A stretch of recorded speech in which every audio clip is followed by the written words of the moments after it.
that rolled in on Yellowbirds. They have brown paper bag peanut butter lunches. This is a farming program. Coach made. He's the one that made the sandwiches. And now DeBoer's there with that. They really did that. He actually did that. Yeah, that's true. Yeah, DeBoer did tell us That was that. one of your better lines, man. I mean, circle. It was so good. Hey, is the judge still with us? Yeah, I was waiting on that. I told these two when you were. I missed you yesterday. I said, "Look, I'm running out of parents to ask about." Right. You know, Mama Fitz is 82 and broke her pelvis. Just for an update. Lance is circling. Lance, Hey, this is how old we're getting. year. You know what we talked about last night? Bedtimes and retirement spots.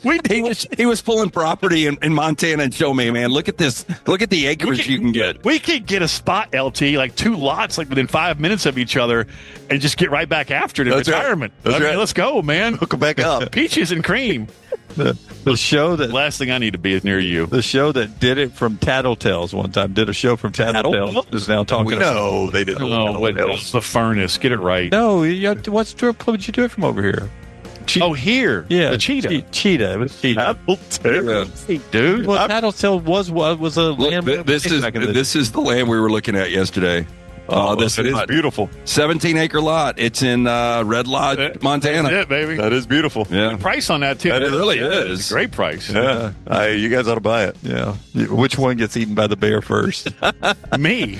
He's got Look at me. Look at him. He's got these surgically repaired legs. You'd be smart enough not to wander off. He'd wander off. I'd or slip something. him a gummy first, right? Have you ever seen a bear in the wild? Yes. I lived in Wyoming, man, and Utah.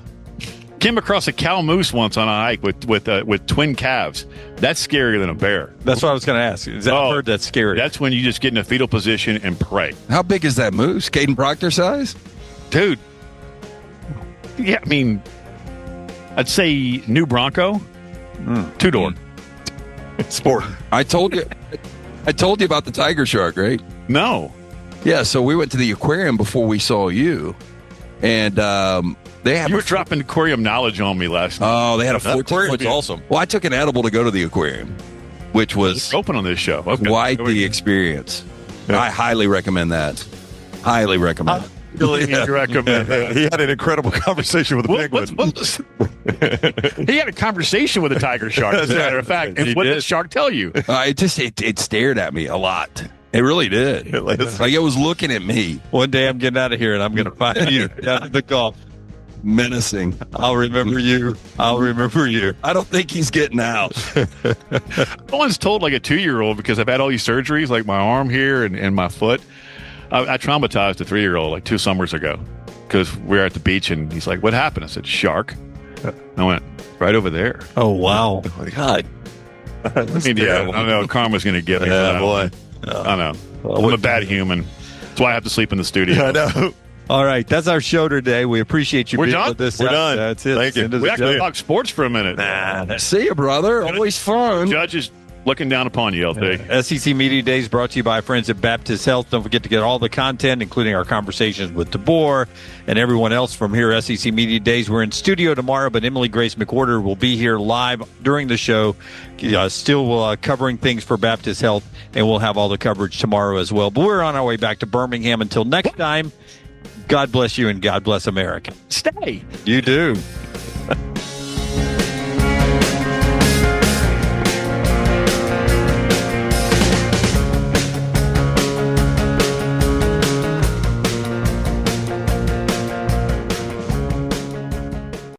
No matter the occasion, the Next Round store has you covered with whatever you need. Head over to nextround.store and start filling your cart up now. When you wear your gear, make sure to let us know by posting on socials, and you might just end up seeing yourself during a commercial break. Go browse now at nextround.store and place your order before the break ends. Jim Dunaway, Lance Taylor, Ryan Brown. Live from the Birmingham Racecourse Casino Studios, the Next Round, presented by Bud Light, is on now. All right, live show today, back in studio, but SEC Media Days continue over in Atlanta. That's where Emily Grace McWhorter is. We'll check in with her throughout the day on our social platforms. You can keep in touch with us there. A special conversation with Marty Smith coming up a little bit later in the show as well. We had a chance to catch up with Marty yesterday in Atlanta. We'll give you a little bit of that, and we'll talk about everything going on in the sports world that wasn't at Gillette Stadium at the Coldplay concert, which has dominated our conversations before the show today. But our coverage of SEC Media Days leading up to football season brought to you by our friends at Baptist Health, the new fun health company that's in town. It's a new day in healthcare, a partnership with Orlando Health and Baptist Health. They celebrate that new day in healthcare, and it's an amazing partnership, advancing and providing innovative and compassionate patient care, strengthening the organization's mission to improve the health and quality of life of all individuals and communities that Baptist Health serves. Central Alabama's only private, not-for-profit, faith-based healthcare system dedicated to providing high-quality, accessible care for the communities of Central Alabama. It is Baptist Health, our exclusive sponsor of coverage of SEC Media Days 2025. All right.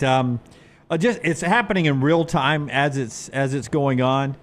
If I'm the SEC, and listen, you can't say you did this, but if I'm the SEC, next year Missouri has the toughest schedule ever put together for an SEC team.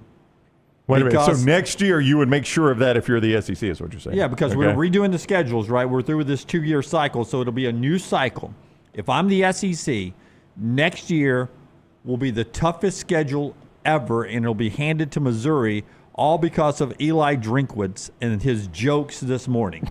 He gets up there. I was wondering what the point was, because I was like, I don't think Eli Drinkwitz in Missouri can control what their schedule is. Yeah, but he gets up there, and we all know they've got such an easy schedule. First games are at home, a whole bunch of them.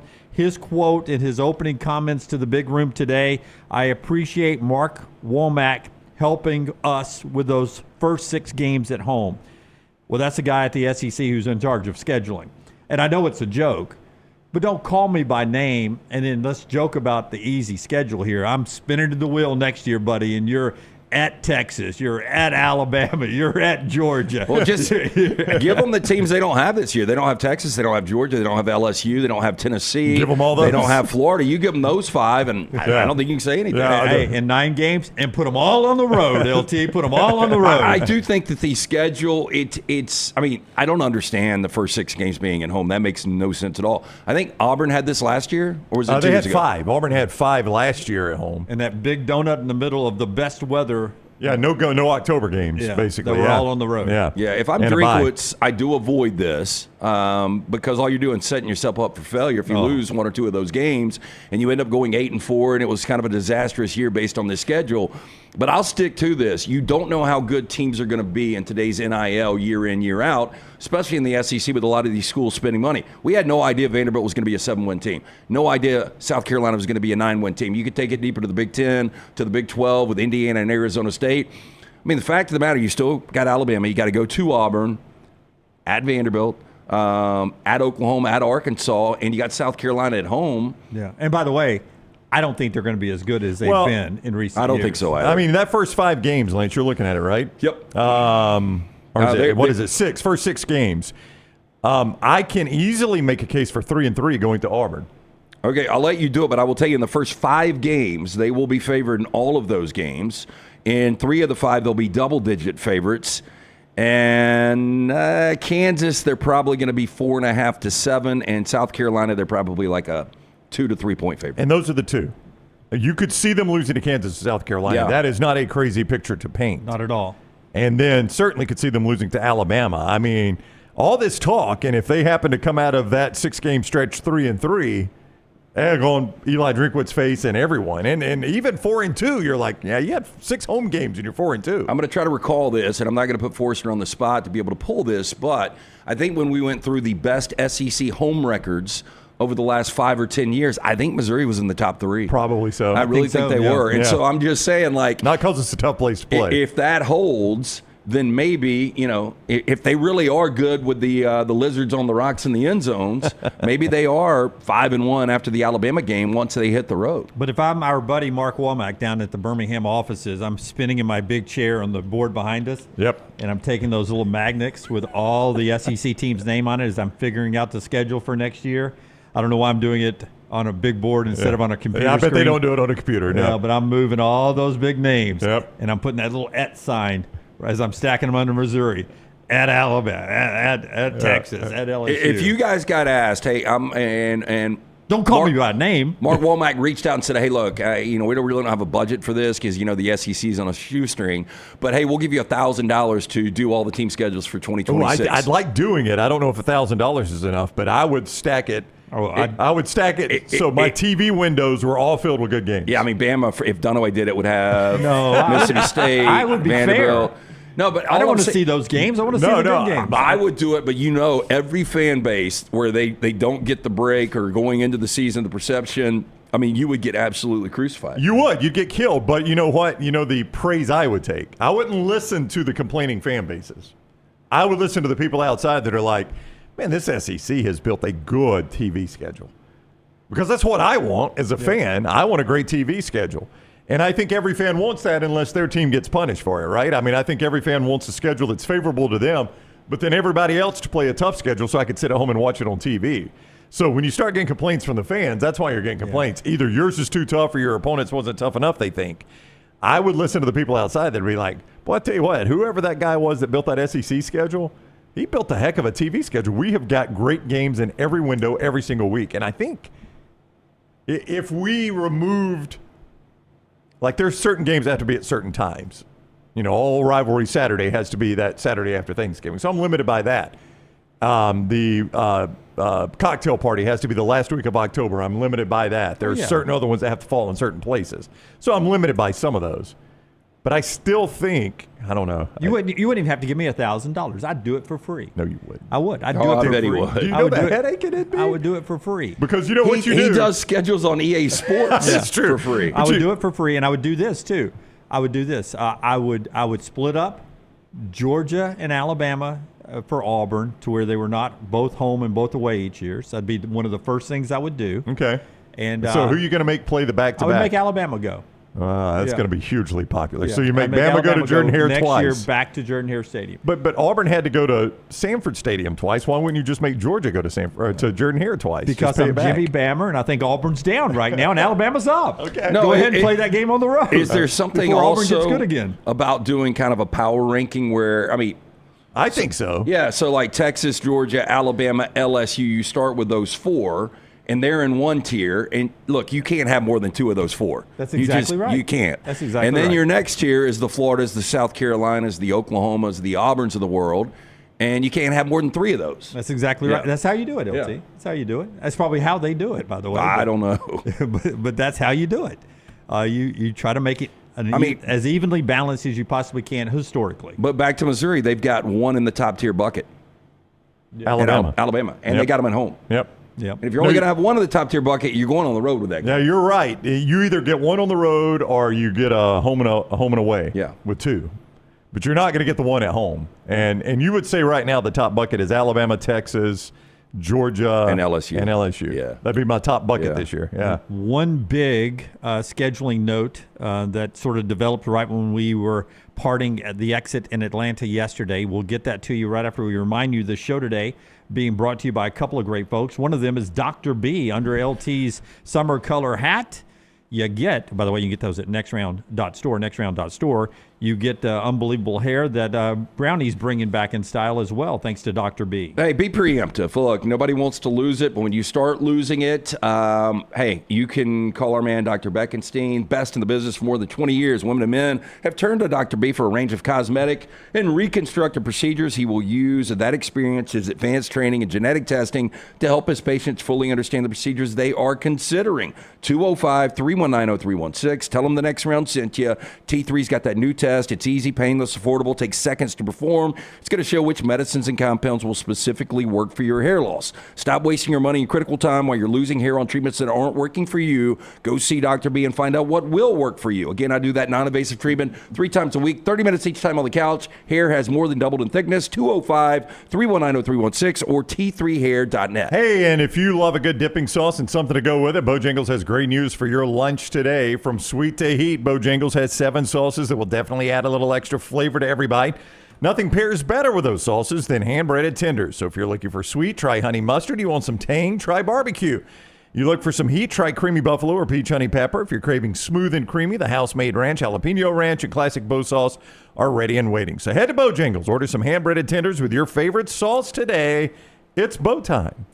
So a report pops out, Brett McMurphy and others reporting this yesterday, Brett McMurphy on 3 Sports now, that the Big Ten will only agree to the 5-11. They're the holdout. They'll only agree to the 5-11 playoff format for next year and the years to come if the SEC goes to a 9th game. And there is a belief that the SEC will get that across the line here soon, that 9th conference game to get the 5-11. But in the background, the SEC is also going to get what they want on how we judge strength of schedule. So that's what's going on behind closed doors is, oh, yeah, okay, we'll do 9th game for the 5-11. But we also get strength of schedule. Yeah, we got to figure out how we're going to judge the strength of schedule and how our schedule and the Big Ten schedule looks compared to the ACC and the Big 12s. Your thoughts on the SEC finally getting that 9th game across the line? The belief is, and I think this is true, Greg Sankey's always wanted that 9th game. The TV partners want that 9th game. Nick Saban always wanted that 9th game. He even wanted 10. Kirby Smart has said this week he wanted a 9th game. There's a lot of people who want that 9th game anyway. Yeah, look, so first of all, I think Greg Sankey was probably amazed we did not ask him about the 9-game schedule. He was probably relieved we're probably the only people that didn't. So. With that said, look, as consumers, as college football fans, I think we all want to see better games. So 9 games I think is better for the viewers and the consumers out there. We talked about the tiers of teams in the SEC. Alabama, LSU, Georgia, Texas, they don't mind it.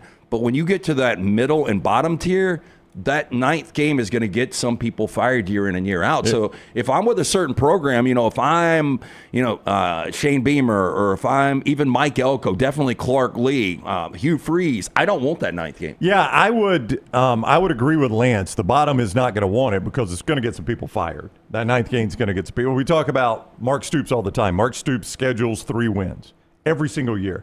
Well, you know what the 9th game is going to do? It's going to take away one of those scheduled wins. Not say you can't win that game, but you can't schedule a win. You're going to have to beat an SEC team now to get that additional win. So take Mark Stoops and make him Clark Lee, make him Jeff Lebby. They are all looking at that same exact thing. With that said, I think it's a fair deal with the SEC and the Big Ten. As somebody said in the chat room, I'll try to give credit here. Rusty, the Big Ten trying to hold everyone hostage is a joke. But the SEC is getting something back for this because what they desperately want is strength of schedule to play a huge role in the selection, Lance, because what do they know? My strength of schedule is already good, and if I add one more conference game, it's going to be even better. But back to your point on Stoops, to me, with the money all of these coaches are making, the basement, the floor should be 6-6. This is going to be the difference for a lot of these guys, 6-6 and 5-7, that 9th game. That's right. That's the cut line. That's really that's is. where it'll have the biggest fired. impact. Right? Yeah, it's going to get people fired, and coaches are going to miss a bowl bonus. So that's why your low-tier coaches are going to fight against this. I'm with Lance. Sark, DeBoer, Kirby, they're all like 8 or 9. Just tell me what we're playing. You think Jeff Lebby wants to take on 9 games right now? No, he does not. Yeah. He does not at all. Because if you're using the proper strength of schedule data to decide the playoff teams, it's not going to matter if you get another loss. You become a 3-loss SEC team with the strength of schedule measured correctly. That's going to be better than a 2-loss ACC or 2-loss Big 12. That's right. And there's more space for the SEC with 3-loss teams at that point if you're measuring that data point correctly. Like you're saying, that 6-6 cut line of going to a bowl game is where the impact will be felt the most. It's going to happen, and a lot of people are seeing this as a way of Greg Sankey and a lot of people and the TV partners getting what they want with that 9th game and also getting what they want with the 5-11. Yep. And it's a win-win-win. It is a win, yeah. For the SEC all across the board. We'll see if that happens sooner rather than later. Also over at SEC Media Days, there's conversation going on about Auburn's recruiting. And we talked about that a lot with Hugh Freeze on Auburn Day back on Tuesday. What came out last night after a Greg Sankey interview with Ross Dellinger and a couple other folks is that there's the potential for a softer cap, the salary cap that's out there coming. There's Major League Baseball, basically, right? There's a a memo that's going back to the House settlement lawyers that are wanting the traditional booster collectives to be seen as businesses, which would allow them to continue to pay players for certain things like going to events for the collective or, booster club meetings. So in other words, they can do events for the collective and get paid for it, and it doesn't necessarily have to be I'm getting paid by Ted Thompson Chevy to advertise for Ted Thompson Chevy. Right. So it would open back up the collective being able to manage a little bit of this. Which could get us to what is being called a softer cap. If I absorb all of that correctly, that seems to be not the plan that Auburn has been acting with on the recruiting trail. Am I right, Brownie? You're good about judging the landscape here with LT. Yeah. I'm hesitant to comment on any of this because these rules are so confusing. They change every day. And I don't know if Cohen and Freeze are saying the right things just because they're really behind right now, or they really believe what they're saying. Yeah. So I'm kind of with Brown. I mean, a lot of this is kind of that gray area. And I don't know how this thing shakes out. Well, let's go back. Cut forward, Tyler, if you will, to when Hugh Freeze was on set with us. Here's Brownie talking to Hugh Freeze about the NIL strategy and if it's a gamble or not. And again, I read it as if it ends up being this softer cap, then this is the pivot moment for Auburn if that ends up being the case. Here's Brownie and Hugh Freeze earlier this week. So, and you talk about that strategy, and I know you believe in it, and John Cohen has talked about it, but does it feel like a gamble? I mean, is there some gamble involved in this? Because you just said yourself, we hope that's the way it will go down, and so much of this is changing in real time. Yeah, and that is the real question. Those of us who are operating within exactly the way we were told the settlement should, that being we can discuss a portion of the revenue sharing with a recruit, but that no other outside NIL can be promised to them. Right. That's the way we're operating. Sure. And if we are wrong, I assume somebody would tell me that at some point. And we have a great plan. I mean, John Cohen has hired a marketing team that we have the money and they're going out and they're going to go out and attempt to get deals. But this is our first go-round with Deloitte, and I have no clue what they're going to do.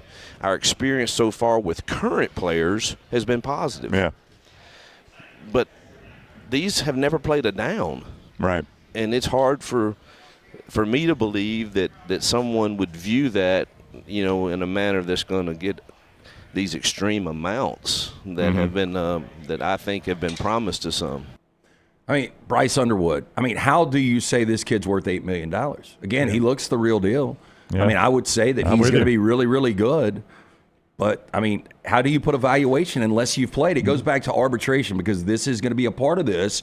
But you truly can't have arbitration unless you've got kind of benchmarks and you've got a blueprint on how it's been done before. And if I'm Jim Dunaway, Ann Arbor Chevy, then you can spend your money how you want to spend it. Yeah, and I want to gamble that if Bryce is going to be Michigan's version of Arch Manning, I want him standing next to my Tahoes.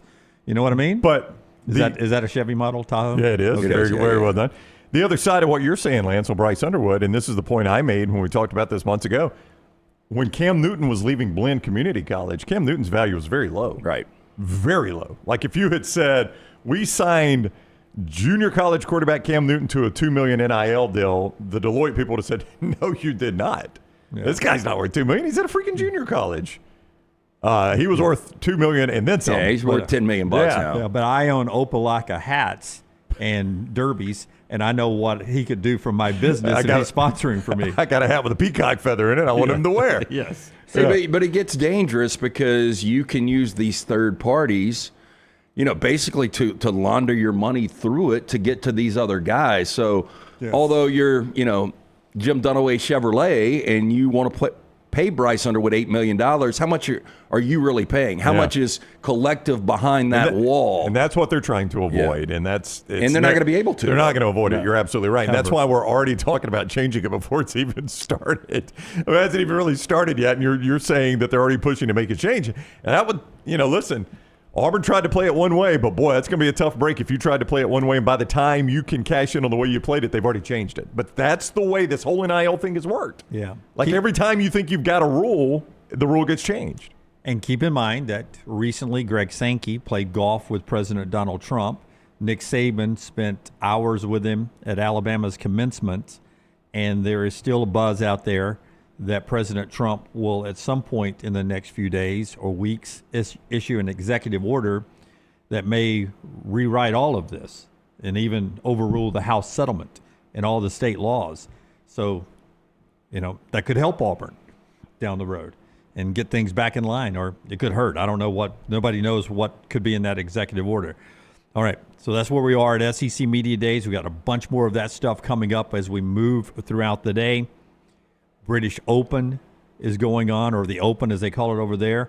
Let's do a Vulcan Tire Open update, let you know what's going on. Apparently a big group is on the golf course in the TV window that should make this hour or two of us doing the show here today very exciting for us on TV number 3. It seems like, man, the scores are all over the place right now. Well, weather has come and gone, and that's the problem. You catch the bad weather there. Yeah, Vulcan Tire and Automotive, though, look, if you're getting on the road this summer, you're trying to squeeze in these vacations, most of the kids have about a month left, whether you're heading to the beach or the lake, make sure your car is ready, bumper to bumper. Our friends at Vulcan Tire and Automotive, they'll make sure the AC system's ready. You need new tires. They've got the best tire pricing in Birmingham. When you mention the next round, if it's time for an upgrade, get in, let them check it bumper to bumper before you hit the road. Great locations throughout Birmingham. For more information, VulcanTireandAuto.com. There are 3 players tied at 4 under par in the lead.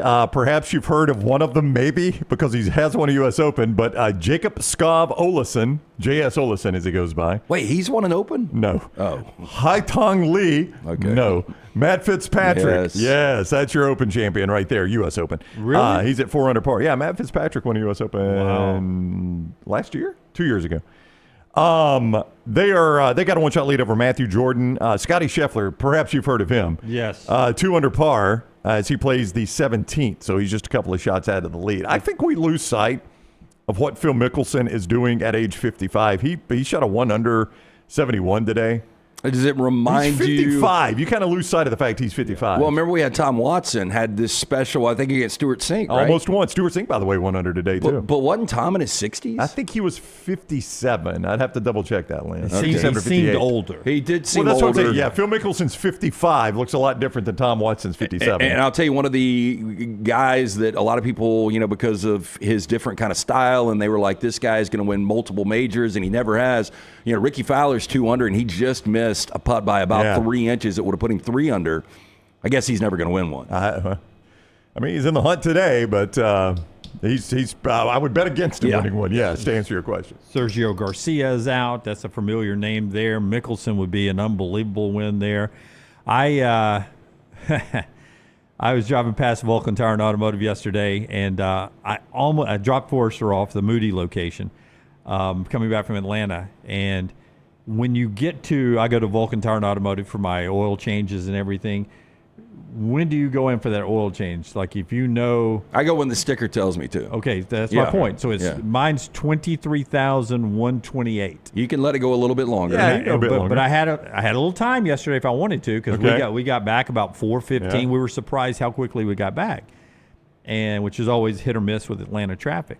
So I had no plans, and I was like, well, there's Vulcan Tire and Automotive Moody location. And I'm at 22,980.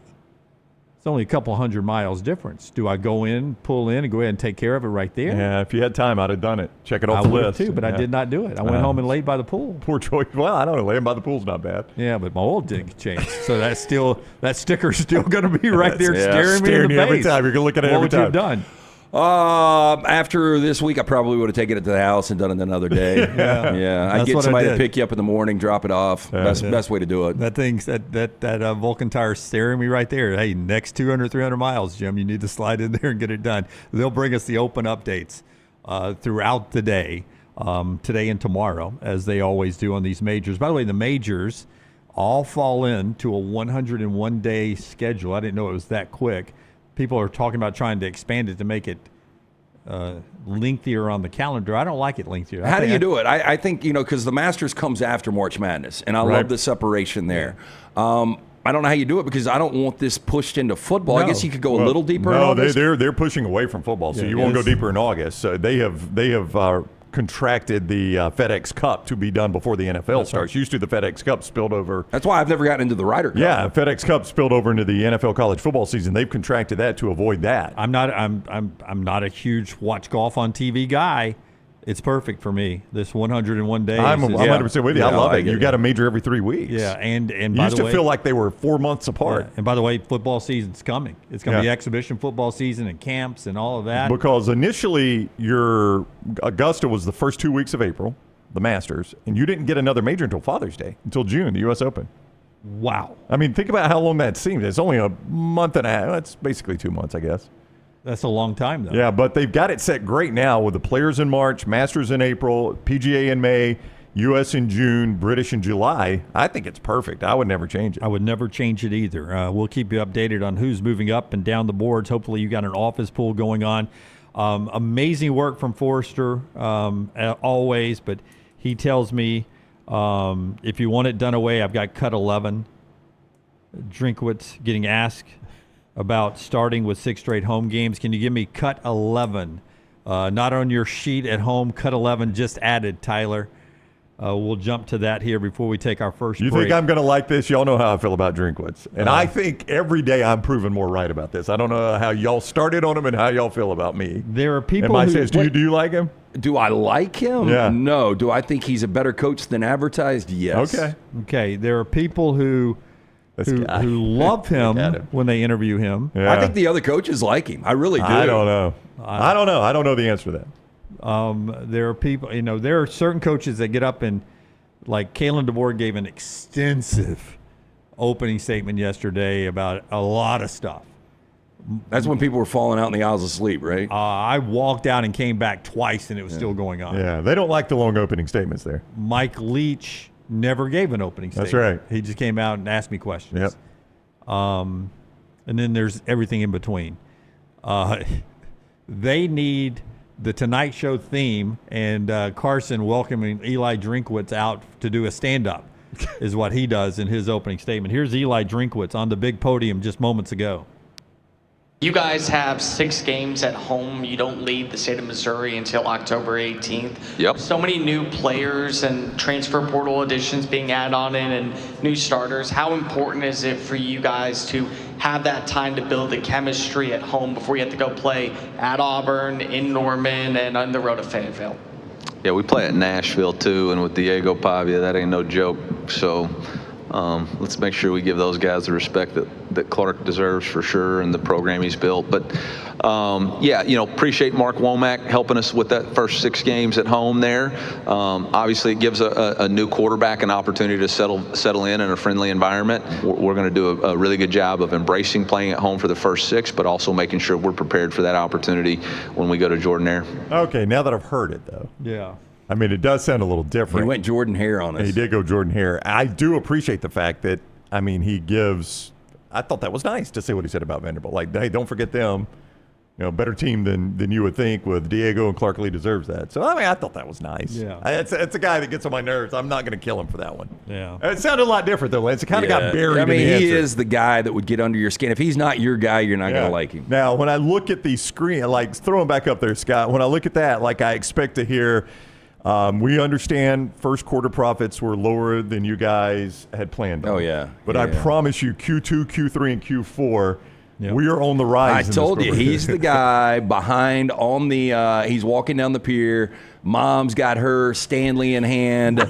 She's got her designer glasses on. She's in front. He's carrying all the sand buckets. That's right. He's got all those chairs over his shoulder. And he's just hating life. Yeah. Like, why did I have kids? This is awful. He also looks like he's got a little bit of my spray tan on his on his forehead. A little bit, does. yeah. Is it a comb over, too? I'm asking, is this a comb over? Is that a comb over? That is Kirby Smart's hair in about 20 years. I don't know if it's a comb over. It starts well below where a normal part line starts, but it's got to go a bit lower for me to call that a comb over. And comb over, I think, starts basically I don't know how to describe it, but just an inch or so above your ear. But if it said State Farm's 100%. Missouri Salesman of the Year. Yeah, guys, I want to thank you. I I worked really hard. Could say I hope to see all of you at the Coldplay concert tonight. I'm taking a bunch more people from the office there, too. I don't think his arms will be wrapped around that one. You're not going to let that go, are you? All that right. video is incredible. I don't know if the story is true. I don't think this story can't be true. No, I think. Okay, let's get it ready for trash. Is that fair? We can tease ahead. I don't know if I want to say the story, though. I mean, because you could be lawsuits flying left and right on that. No, but I mean, if we. They were identified. By whom? By the internet. Well, I don't know. I can't trust the internet on everything. Yeah. The internet's not going to write checks. I just don't think somebody's gonna risk a $5 to $10 million job in public like that in front of that many people. Lance, is it undefeated? It's undefeated, no doubt. I don't doubt it at all. What are your odds? I mean, you could do terrible. a Coldplay playlist in a suite somewhere. The odds are terrible. 80,000 people at a Coldplay concert. And I'm going to get put on the big screen. Yeah, in that one moment. Not. I didn't go get beers during a song. I get that, but they're in a suite and there's other people around. I know. I mean, trust me, I want to be on the big screen so many times. And I've never been on the big screen, ever. Hey, they weren't on it long. I'm not buying it. Loose lips, sink ships. Yep. All right, when we come back, a voice from the past who covers Dallas sports. She'll jump in with us quickly. Marty Smith still to come, and a lot more. Show being brought to you by a couple of our great sponsors. One of them, our friends at Company Distilling, available in Alabama now at all your ABC stores, whether you're at ABC store number 1, at number 39, at number 72, 81. They got Company Distilling now. Jeff Arnett, the master distiller, is going to be joining us again. We had him on set about a month ago, but we're going to be doing some special tastings this fall. We'll give you more information about that. But you can now find Company Distilling in ABC stores across Alabama and states like Georgia, Tennessee, Florida, South Carolina. Whether you're picking up a bottle for a weekend gathering or just exploring something new, Company Distilling is worth the pour. If you can't find it on the shelf, just ask your local store to order it in. Spirits this good deserve to be shared. Must be 21 or older to purchase. Please enjoy responsibly. For more information, companydistilling.com. And our friends at New Life Art. Don't forget Daniel A. Moore there with all the great SEC moments from Alabama and Auburn and some basketball moments as well. You get those all right there at danielmooreart.com. danielmooreart.com, promo code TNR. Add to your sports room just in time to invite the guys over for football season. It's Daniel Moore Art, danielmooreart.com, promo code TNR. We're back in a moment right here. SEC Media Day coverage brought to you by our friends at Baptist Health. Follow LT on Twitter at @TheLanceTaylor. I'm attorney Alexander Shinar, Alabama born, Alabama raised, and ready to fight for your rights. I have one of the largest firms in Alabama, and we are here to help you get the compensation you deserve. Call me, Alabama, 323-1000. No representation is made that the quality of legal services being performed is greater than those of other lawyers. We know emergencies can happen anytime, anywhere. With 6 ER locations throughout central Alabama, Baptist Health is ready to provide expert care if you're facing one. When you choose Baptist Health, you'll find a place where chaos meets calm and uncertainty finds answers, giving you more reasons to choose well. To learn more about our high-quality emergency services, visit baptisthealthal.com/ER. baptisthealthal.com/ER. That's baptisthealthal.com/ER.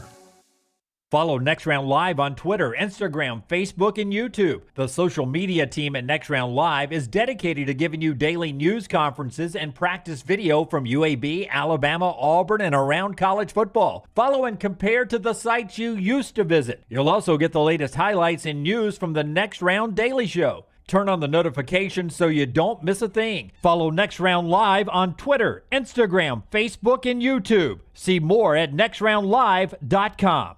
Remember the name Way to Wellness if you're battling weight loss in your life. I'm Jim Dunaway from The Next Round. There was a time I was over 216 pounds until Way to Wellness helped me lose 45 pounds, and now for over 2 years, they've helped me keep that weight off. Here's their website, aplanforme.com, aplanforme.com. That's a great name for a website because there's no cookie-cutter plan. Everything is designed specifically for you. No contract, no sign-up fees, and your first consultation is free at Way to Wellness. Hey, Lance Taylor from the Next Round to tell you about my friends at Michelson Laser Vision, located conveniently UAB Highlands. Almost 20 years ago, I went in for the procedure. Only took 12 minutes for both eyes. When I went in, I had 2200 vision. I was legally blind. Now I have 20/15 vision, still 19 years later. Make the call today. Schedule a hassle-free consultation. 969-8100. Dr. Mark Michelson, Dr. Jen Michelson, Michelson Laser Vision. Make sure you tell them the Next Round sent you. 969-8100 or MichelsonLaserVision.com.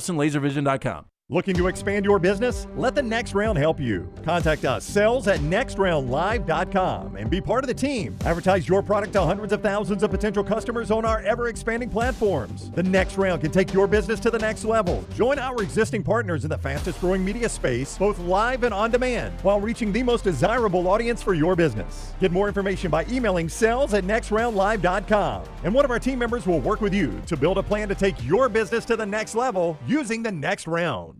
Hey, there's nothing worse than waking up to a plumbing problem. Don't get caught in a flooded house. Call the guys at Hemp Hill Services. Adam, Chad, and the team at Hemp Hill are the only ones I trust to fix it and fix it right the first time. Hemp Hill Services does it right and always at a fair price. For all of your plumbing, cooling, and heating needs, trust the name that Birmingham has trusted since 1954. That is Hemp Hill Services. Call now, 205-229-2090. That's 205-229-2090. It's bow time. Tired of choosing between sweet and savory? Why not have both? Introducing Bojangles' new chicken and bowberry waffles. The bold Cajun chicken filet you love, now drizzled with a bowberry honey glaze and sandwiched between two warm waffles. Which means your favorite meal of the day just met your new favorite dish. And lucky for you, it's served all day. But it's only here for a limited time, so try chicken and bowberry waffles at Bojangles today. It's bow time. I'm attorney Alexander Shinar, Alabama born, Alabama raised, and ready to fight for your rights. I have one of the largest firms in Alabama, and we are here to help you get the compensation you deserve. Call me, Alabama, 323-1000. Your representation is made that the quality of legal services being performed is greater than those of other lawyers.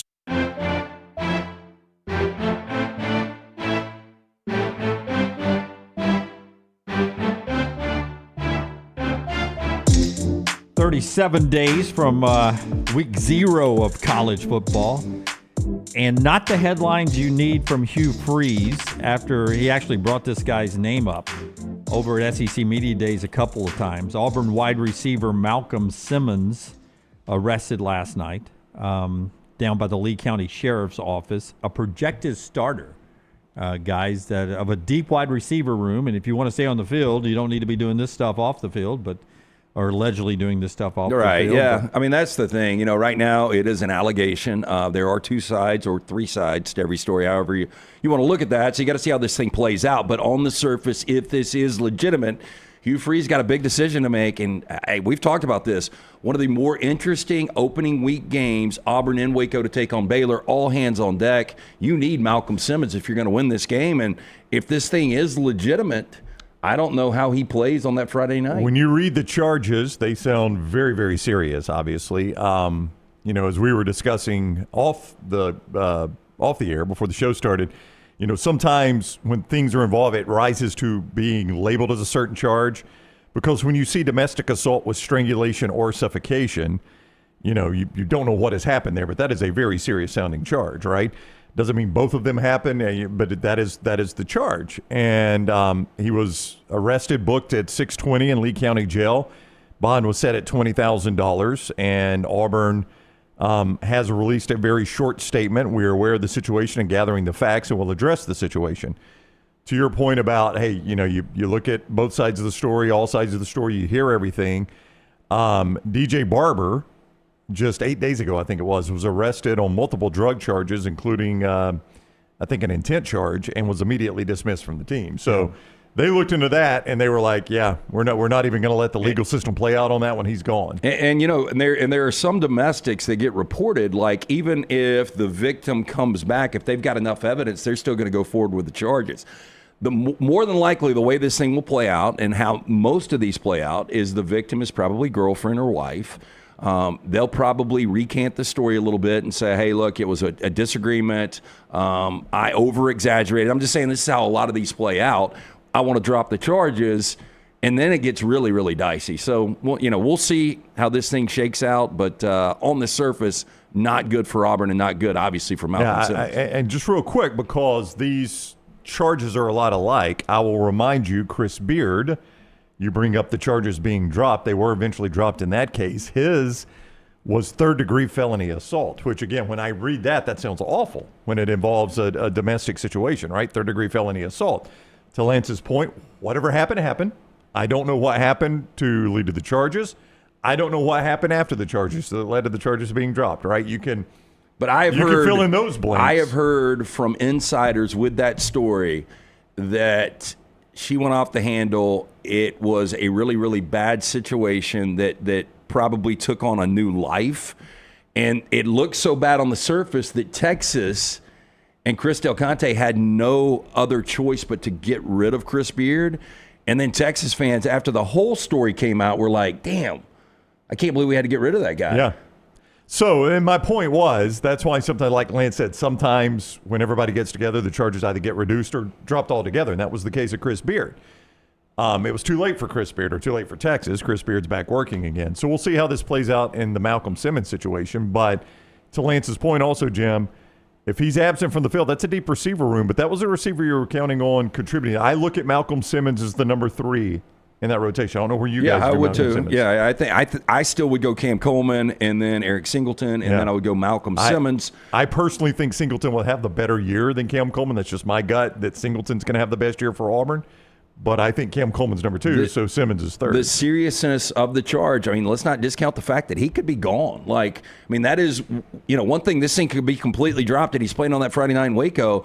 But the other side of the coin is this is a charge that is serious enough that his days at Auburn are over. 40 receptions, 3 touchdowns last year, second on the team.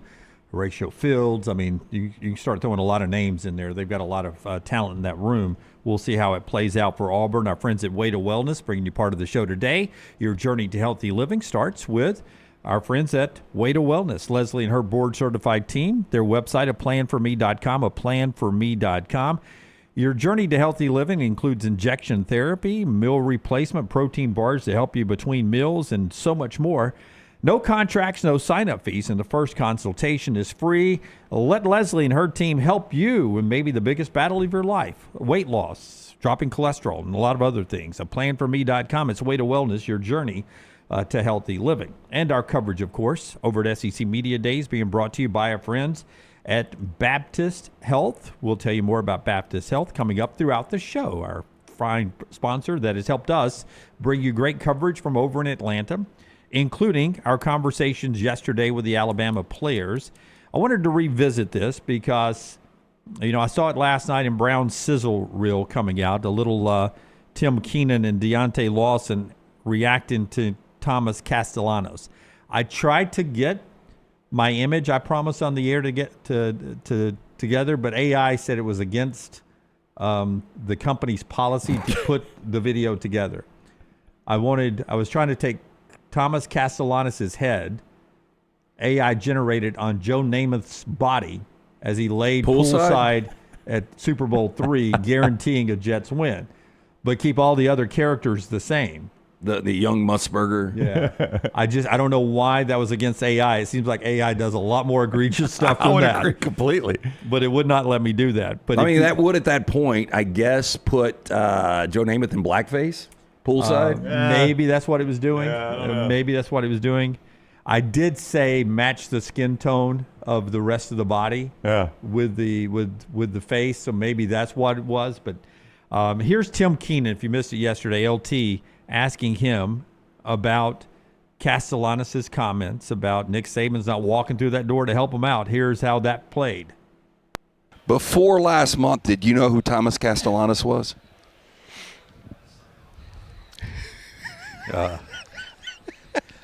I knew he had transferred from Boston College. Yeah, I just don't know if you watched a lot of ACC football. Apparently, he tore it up the last couple of years by himself. Yeah, by his damn self. By himself. Do you take that personally when somebody comes out and starts chirping before you guys, a couple of months before the game? Well, for me, I want somebody at their best. You know, I want him to be at his best. He has a lot of confidence. He's a great player, great athlete, stuff like that. So I just know it's going to be a great game when we play against him. Okay, now very guarded. Guarded. Now we'll go to Deontay Lawson. Not guarded.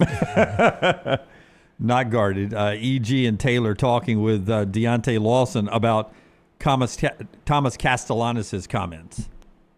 Florida State quarterback Thomas Castellanos, transfer from Boston College, had some choice words this offseason, some bulletin board material talking about how he don't think that your defense can stop him, and said that they're not the same without Nick Saban. To a leader of that defense, to hear those comments, what's your reaction? Yeah, obviously people gonna say what makes them feel the most confident. But it's something, we can't really worry about because nothing matters other than what goes on inside those lines. And, we'll see when the game gets here, and, we'll prepare and make sure we're ready for August 30th. And, we'll see it when we get here. Boy, they were schooled on that one, weren't they? Yeah. And before they got schooled on it, Deontay was the one that told Peter Burns that it'll take care of itself on the field. What was the comment, though? It was perfect. Any disrespect will be dealt with or something like that? Is that what he said? Yeah, it was a little more T-shirt worthy. Yeah. Hey, it was all disrespect will be handled accordingly. Yes, that's good. That's very well done. Yes, thank Forrester, you sound like you've been listening to sound bites for the yeah, last a little bit. 72 hours. But how big will that storyline be once we get here? Because there's so much going on that weekend. I mean, everybody's going to be talking about, the shoe and Ohio State and Arch, and then obviously Death Valley and what's going on with Clemson and LSU. But I just wonder how much this will get. It's a great helmet game that you think will be a blowout early, and that becomes the storyline in a broadcast. As broadcasters, you know that if a game becomes a blowout, you got to have a lot of talking points, and they'll build that up early on. You guys speculate who will be the team on that game. They'll start showing Castellanos numbers throughout the game. They're down 3 touchdowns, and Castellanos is not backing up his offseason comments. Is that a McElroy game? Yeah, I think so, because your prime crew is going to be on LSU Clemson. That's the number 2 game of the day for ESPN ABC. Sean McDonough and Greg McElroy would be my guess on that one, yeah. Because then I think you'll have our buddy Pash and Dusty Dvorak probably doing Syracuse, Tennessee right out of the chute, if I had to guess. Yeah, works good. Yeah, so I think that'll be your crew. Your only issue would be if they hold – well, they'll send Herb Street and Fowler to the see, you got that big Sunday game, Notre Dame and Miami. They may hold Greg and – yeah, for Saturday night. Yeah. And Joe Test gets the Bama game. How many days we got? Early warning on Joe Test doing the Bama game. Early Joe Test warning, Scott.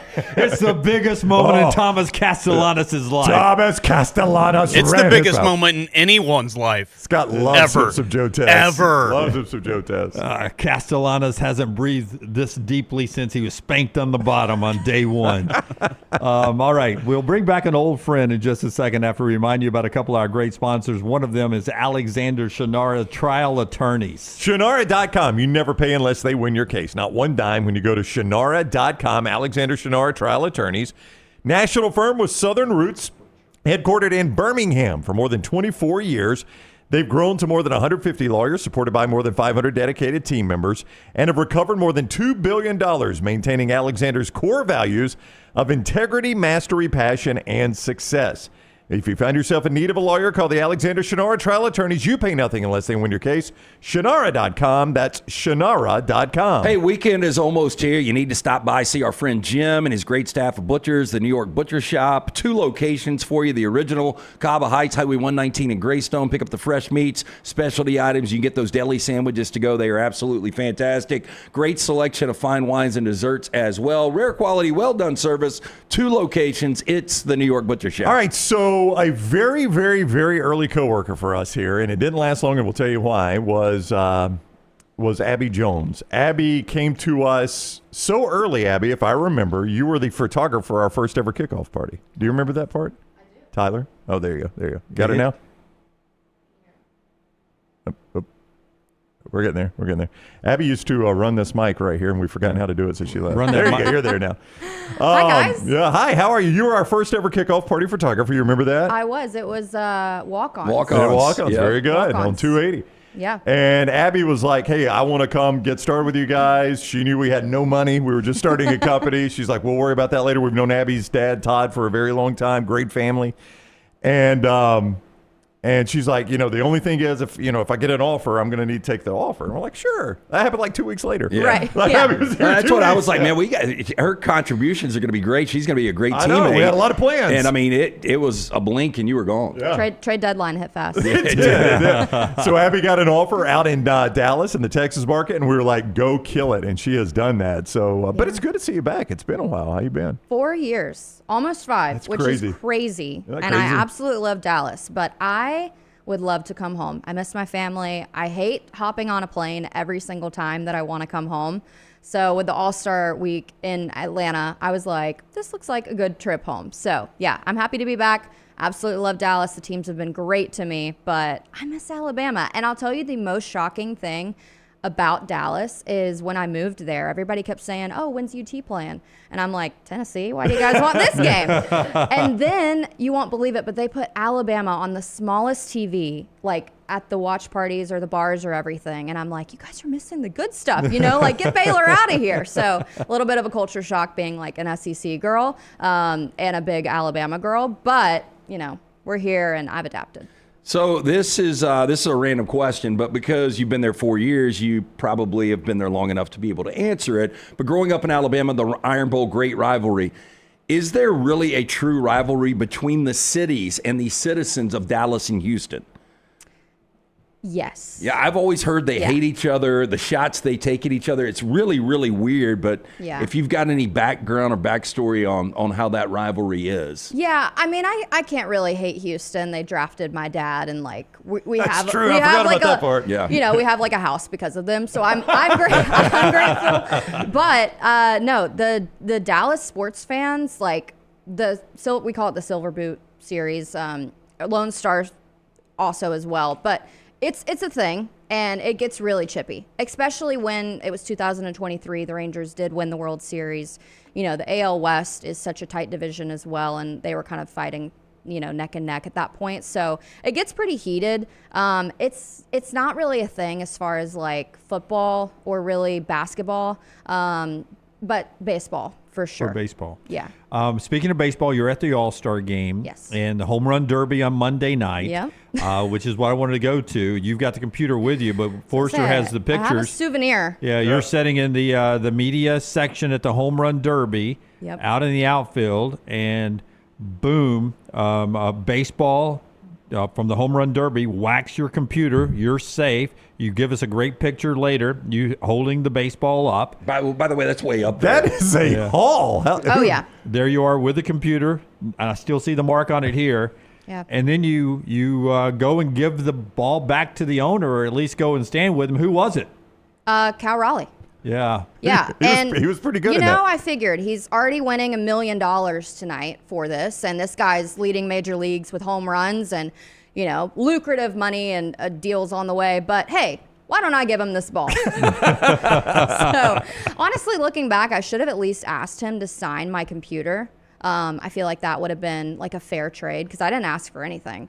And he was like, are you sure you want this ball? And I'm like, what am I going to do with it? I don't care. So no, I gave it to him. He went back and threw it. I'm in the batting surprised, practice. though. I guess maybe he didn't want to seem big time because, he is relatively as consistent as he's been over the last couple of years. If you're not a big baseball person, you really don't know. So maybe he would have felt a little weird, but I'm surprised he didn't offer you, do you want a jersey? You want a bat? You want some batting gloves? Computer? Or new computer? Yeah, right. I'm like, I know you just won $1 million. No, I told him about the computer, and he goes, oh, really? I'm sorry. And I was like, I mean, it's fine, but that was kind of the exchange of it. So, I decided to give it to him. That could have been a big story, though, if he would have bought you a new computer. I know. That'd have been good pub for Cal Raleigh. Cal, if you're listening. Yeah. It works, but not great. Not too late. That little crack in the screen there. Yeah. And I didn't know that I should know this, but I didn't know they did a big red carpet for the All-Star game, and you were covering that on your social platform. Is there a bigger couple than I think that's De La Cruz right there?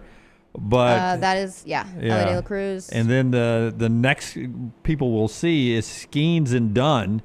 Is there a bigger, I mean, you cover everything social media. You're still at that age. Is there a bigger couple in baseball than those two right now? Honestly, the Otanis. The Otanis? Oh, the world goes crazy for Shohei Ohtani. Rightfully so. I mean, the guy hits home runs, can steal base and pitch. So I'd hate him too. But yeah, the world loves Ohtani. But as far as like American superstars, probably the Skeens. They're a dynamic duo. They're not married yet, so yeah. They're a dynamic duo, right? Oh, they are. Livy's definitely like channeled the spotlight too. Paul's a really quiet guy. I mean, did you guys see him when he won Rookie of the Year? His reaction? They seem polar opposites personality-wise. Right. Yeah. Okay. Right. So, I don't know what kind of character stories you're trying to get out of Paul Skeens. He's just a very mellow guy. Do you believe it's a real relationship? Because Lance occasionally sees couples and they don't know. I think Travis Kelce and Taylor Swift still seems manufactured to me. I think this is probably real. I don't have a problem with this one. I think her 15 minutes of fame probably will snuff out a little quicker than his, because I think he's got potential to be maybe the greatest of all time if he stays healthy. No, I agree with you 100%. I don't really get caught up in the couples. Like, I care about the player and the stats and stuff. So everyone, like, some people would take that video personally for them and like, ooh. And like, if I weren't going to post it on social, like, I'm not that invested as well as like Travis and Taylor. I'm not a Swiftie. Right. So, with the football games, I'm like, why do we have 27 reactions of Taylor Swift? Actually show me the play again. So right, yeah. The relationship's going to burn quicker than the career. Right. So, I mean, I think it's a fun thing. Like baseball, it's been good for the game of baseball. There is a lot of hype to it. I noticed that in Atlanta. Like there's so much hype in baseball right now, and the guys are stepping out of the box, and because baseball is just a bunch of good old boys. I cover all the teams now. I've pretty much got like a feel of how all these players kind of act and stuff. And baseball, just some good old boys. Majority of them are married dads. So it's like, after this, they're going to go tuck in their kid for bedtime. So yeah, I mean, I think it's fun to have like a superstar couple, but. You growing up with the game though, I said the other night, and I didn't realize they were doing the swing off.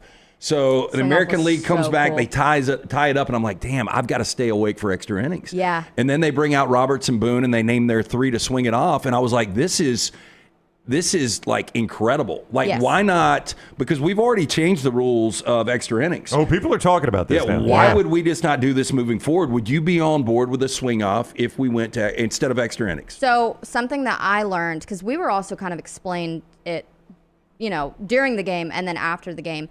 So they actually picked the reserves for that. Yeah, so honestly, did you know going in, though? No, Okay. no. I don't think anybody did. So But they I picked think it prior. Yes, they picked it the night before. So So I this think is all for show? I think everyone is like mad that they didn't go Ohtani and Judge and like, oh, give us the bar.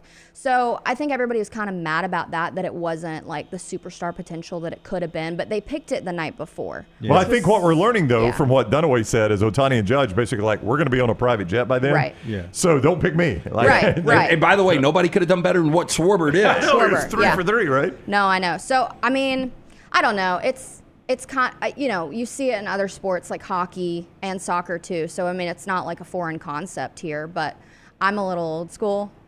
Extra innings, I'm a fan of. The Ghost Runner, it makes my job easier because I'm not there for 12 hours. And I like things like the pitch clock. The ABS was incredibly cool. I think it would be great for the game of baseball. But I think I want to leave that to like fun, festive games that don't matter. Yeah, pitcher's daughter there wanting Yeah. That's the right. automatic strike. I want to calls. see this in the 7th game of the World Series. I know. I actually talked to my dad about it, and I was like, as a pitcher, would you have liked this and championed it? And he was like, as a broadcaster, yes. As a pitcher, absolutely not. That's right. Yeah, absolutely not. One more thing before you get out of here. Tyler Booker, who was on our show for 2 years as one of our NIL deals, tremendous human being, is now coming to your market as a member of the Cowboys. How did the Cowboy Nation react to Book? Man, his reaction to getting drafted had to be one of the most incredible things. I mean, it got Micah Parsons fired up. He was like, I don't think I've seen anybody that excited since it happened to me. But from what I've seen, this guy's a dog, and I actually watched somebody was asking him, like, how would you describe your style of play? And he was like, oh, it's legal assault. You know, Awesome. I think that the Cowboys have a lot riding on this year. Dak Prescott coming off of the injury. You know, he had that MVP season the last time that he was coming off of an injury. So there's a lot of momentum with the Cowboys right now, especially after they just got George Pickens, CeeDee Lamb. You know, this team's stacked. It was essential that the Cowboys got Tyler Booker when they did because they lost Zach Martin. You know, that's a Hall of Fame guard. So I think Cowboys fans were initially like, what on earth are they doing drafting a guard, you know, first round, 12th overall. But I think that when the Cowboys fans did a little digging to look into this guy, they're like, I think that we've got one of the most insane players who's just going to be, you know, leave his body and like blood on the field. And I think they're excited about that. Do you think the majority of Dallas sports fans would say Mavs, Rangers, Stars, they can come in dead last if the Cowboys win a Super Bowl? I have asked that question. They said that they would give anything in the world for the Cowboys to win a Super Bowl. You know? Oof. I mean, and it's crazy. Like 30 years. like I know, it's been a long time. The run that they have, that other Dallas teams have been on. I mean, the Stars have gone to the Western Conference Finals the last 3 years in a row. The Mavericks went to the finals last year. The Rangers won the World Series. Like, there's so many other things to be excited about, and I'm not discrediting football, but it's insane that the Cowboys are the worst team in Dallas, you know? And like, the fan base is just delusional, you know? I'm not from there, so I'm like, you guys need to look at the writing on the wall. But, yeah, I mean, I hope for Cowboys Nation that Dak really has a great year and this team can do something in the playoffs. I haven't been there long, but I think with my time being there, this is the most excited that Cowboys fans have been. With good reason. For coverage of all of that, including Tyler Booker coverage, Abby Jones on Twitter. Is that the best way? Or X? It is @_Abigail with 4 eyes. 4 eyes. There's too many Abby Joneses in the world. Okay, so you had to stand out. I was wondering. Just find Abby there on social media and follow her there. Yeah. Congrats. Thanks, We're guys. very proud of you. Even though it was only 2 weeks, it was a great 2 weeks you were here. By the way, this is show 994. Can you believe that? Really? Almost to 1,000. No, what Abby. you guys have done is incredible. I keep up with your stuff on socials, and it looks really awesome. So I'm happy that you guys are here. And hey, if I'm back home anytime, I'll give you a Come call. on. Yeah. Please do. You know how to find us. The show brought to you still by Lance'sLock.com. Lance'sLock.com. He's still hot. Coming off a winner with the National League the other night. Had to sweat that one out. More Major League Baseball up and available more. Second half of the season gets underway. Jump on board with us. Free play every single day. It is brought to you by our friends at Hemp Hill Services. Trust the name. Birmingham has trusted since 1954 for all of your plumbing, heating, and cooling issues. Any arise in your home or business, they are ready to serve you. Call Adam, Chad, Andrew, the guys there. 205-229-2090. Hard to stop a train. For more information, hemphillservices.com. Follow Brownie on Twitter and Instagram at Ryan Brown Live. I'm attorney Alexander Shinar, Alabama born, Alabama raised, and ready to fight for your rights. I have one of the largest firms in Alabama, and we are here to help you get the compensation you deserve. Call me, Alabama, 323-1000. No representation is made that the quality of legal services being performed is greater than those of other lawyers. We know emergencies can happen anytime, anywhere. With 6 ER locations throughout central Alabama, Baptist Health is ready to provide expert care if you're facing one. When you choose Baptist Health, you'll find a place where chaos meets calm and uncertainty finds answers, giving you more reasons to choose well. To learn more about our high-quality emergency services, visit baptisthealthal.com/ER. baptisthealthal.com/ER. That's baptisthealthal.com/ER. Twin Peaks is the best in the game. Here, you're in the red zone for every college rivalry and divisional matchup all season long. I mean, where else are the scenic views as good as your view of the game? Only at Twin Peaks, the #1 sports bar. As we all know, there's no off-season when it comes to college football. If you want to stay in the know with all things Auburn, join us over on thebarnauburn.com and get $25 off your annual subscription. We'll keep you up to date and give you exclusive content all the way to the first Saturday of football season on thebarnauburn.com. Stop by the New York Butcher Shop and pick up the finest in certified Angus prime beef steaks and burgers, premium pork chops, ribs, and all-natural chicken cut to order just for you. Their chef-prepared entrees and side dishes are the perfect dinner-to-go choice for your family and are ready to heat at home. With a great selection of fine wines and desserts, the New York Butcher Shop is your one-stop dinner shop. 2 locations to serve you, Cahaba Heights and on Highway 119 in Greystone. The New York Butcher Shop, rare quality, well-done service. The World Wide Web is a large place. Find all your favorite people and content in the same spot. NextRoundLive.com is full of wonderful tidbits about the show you know and love. Find our gear, listen to your favorite personalities, follow our socials, and enjoy your trip to NextRoundLive.com. Do you need some refreshed college wear to represent your team this year? Shop Roback's Game Day collection that includes both Alabama and Auburn.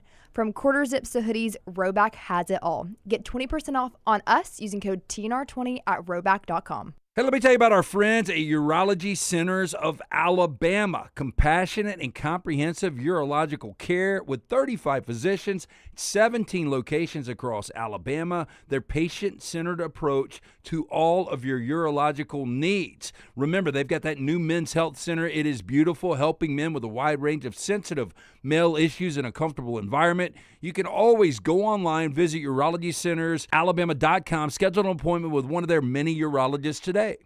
All right, Auburn fans, I want you to become a member of thebarnauburn.com and join in on the fun. Whether it's recruiting discussions, off-season chatter, or the latest Auburn athletics news, we've got it all.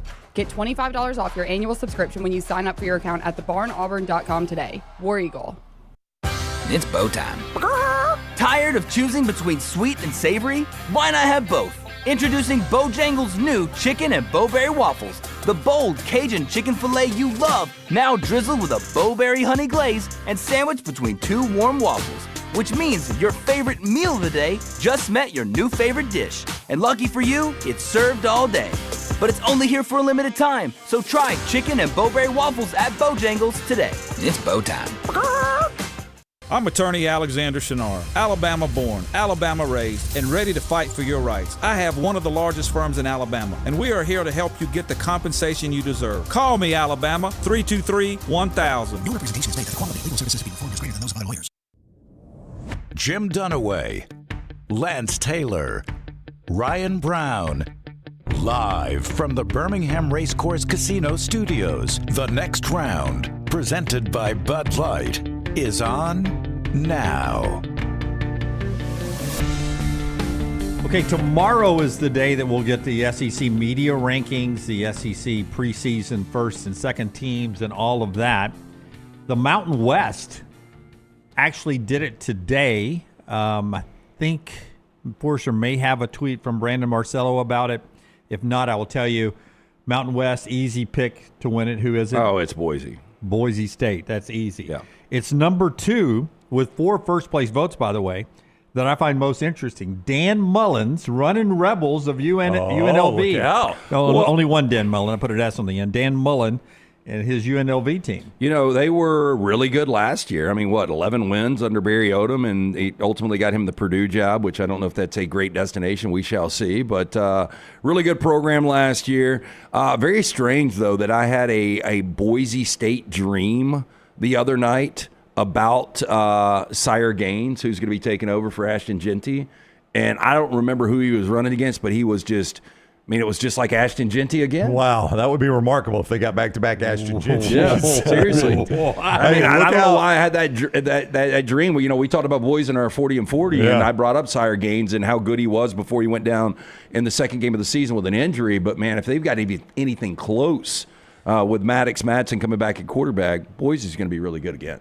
We get all the SEC awards coming out tomorrow. We'll check in with Emily Grace McWhorter over at SEC Media Days coming up at the bottom of the hour. Our coverage being brought to you by our friends at Baptist Health. It is a new day in healthcare. Our friends at Orlando Health and Baptist Health teaming up to bring us that new day in healthcare, a system of care that includes 5 acute care hospitals, more than 1,700 licensed beds, and freestanding emergency room. As it has been for more than a century, Baptist Health is an integral part of the healthcare landscape in Alabama. Central Alabama's only private, not-for-profit, faith-based healthcare system dedicated to providing high-quality, accessible care for the communities of Central Alabama. It is Baptist Health, our exclusive sponsor of SEC Media Days 2025 coverage. Okay, we'll also get to Marty Smith, our conversation with him coming up in just a second. Last night, though, at the ESPYs, an unbelievable moment as they honored Lee Corso. Nick Saban was not there, I don't think. All I saw was McAfee, Desmond, and Herbstreit up on the stage. Yeah, on the stage. Yeah, I would think that, and this is just speculation, that maybe Saban was like, I've only been there 1 year. I don't want to steal any of the spotlight away at all. That's a great call there. I didn't see Coach Saban, Nick, over in Atlanta either. I did not. No, and we would have known. I mean, he would have been on. Yeah. He'd been on camera a lot. Yeah. After McElroy's comments. But he would probably have done an interview or something. Yeah. But I bring up this because it was a nice moment. They honored Corso last night, his final game day coming up in week 1. But at the ESPYs, they honored him, and it was in Los Angeles, of course. And then the entire USC marching band comes out with dancers holding the song girls are there. Other dancers are holding up game day like signs about "We love Corso." He puts the Trojan hat on one more time. It was just a great scene last night at the ESPYs. I take it this was in L.A. It was. In LA. Yeah. Here's the on stage after everybody was out there. Corso head over there, and Corso's got the Trojan hat on there. It's just a great tribute last night for Lee Corso. Just really, really a cool moment. We'll miss him, man. I really am going to miss him. That is just it's a staple of my Saturday mornings is seeing him put on the headgear and make the pick. It is always entertaining. He plays it up. He and Herbstreit play off each other so well on it. The crowd gets into it. It's just part of college football for me. Yeah, and once it's gone, you're never going to be able to replicate that. It's kind of like John Madden in the booth. And, maybe that would have been a tired act the older we get. But, John Madden to me was really special doing NFL games with Pat Summerall and the way he did it. And I think that was kind of Corso. Yeah. And then there was a big moment yesterday as well as news broke that the Big Noon Kickoff, who competes with College Game Day, who has Pat McAfee and is losing Corso, they bring on a massive deal, we're told, Fox Sports and Dave Portnoy of Bleacher Report. Of Barstool. So Portnoy to the Big Noon Kickoff. That's big news. Now, this is the preview show, not the actual game. Yeah, it's not going to be with show. Gus and Joel, just to be clear. The Big Noon Interesting. Kickoff show. Did not know this. Completely respect what Portnoy's been able to do. I just wonder, what is his role on there? It'll be a lot like McAfee's. Or maybe it's replacing what Clay did with different hits during the show from location. Yeah, that's the way I would see it.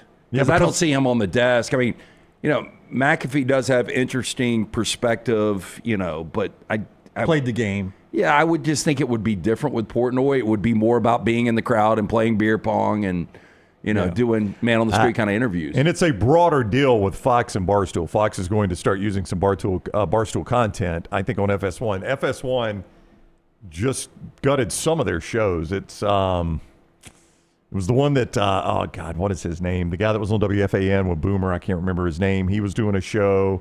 Yeah, they stacked up shows in the morning to compete with Get Up and First Take. And those shows did not compete. Yeah, that's right. And Portnoy and Big Cat are going to have a show opposite of Get Up. Right, so they're going to start using some more. So this is, cross-promotion on that. I'm with Lance. I would be surprised if he's as big a part of the show as McAfee is. But I think it's a clear reaction to what McAfee has brought to game day, right? You're trying to kind of counter that. I never really watched McAfee before on his show, so I don't know if it was as wide open as what they do on Barstool. But my question was going to be, I know they run a disclaimer for the McAfee show. Are they going to let Portnoy and Barstool just completely be off the rails and do what they want? I don't know. I mean, McAfee. They should if you're going to bring them over. I mean, that's what you're paying for. Yeah, I mean, I don't know why you pay that's crazy to think about, though, that Fox is doing a deal with Barstool. ESPN had a deal with a Barstool show that aired one time before ESPN employees revolted and got it shut down. Yeah. One time. And now Fox, knowing that, is doing a broader deal with them, which I don't blame them. I think it's a genius move by Fox. Barstool has a huge young following, and that's what you're looking for. Yeah. I mean, it's a great idea for Fox, and I got Portnoy being on the show, I'm sure will be great. I'm very interested to watch it. I'll be more tuned into that than probably. Yeah, Game I just Day. wonder. McAfee is a huge part of the game day show. I just think Portnoy probably more of a contributing role. Absolutely, if I had to guess. Okay, a couple of other things to get to before we get to Marty Smith. That includes our Vulcan Tire leaderboard update.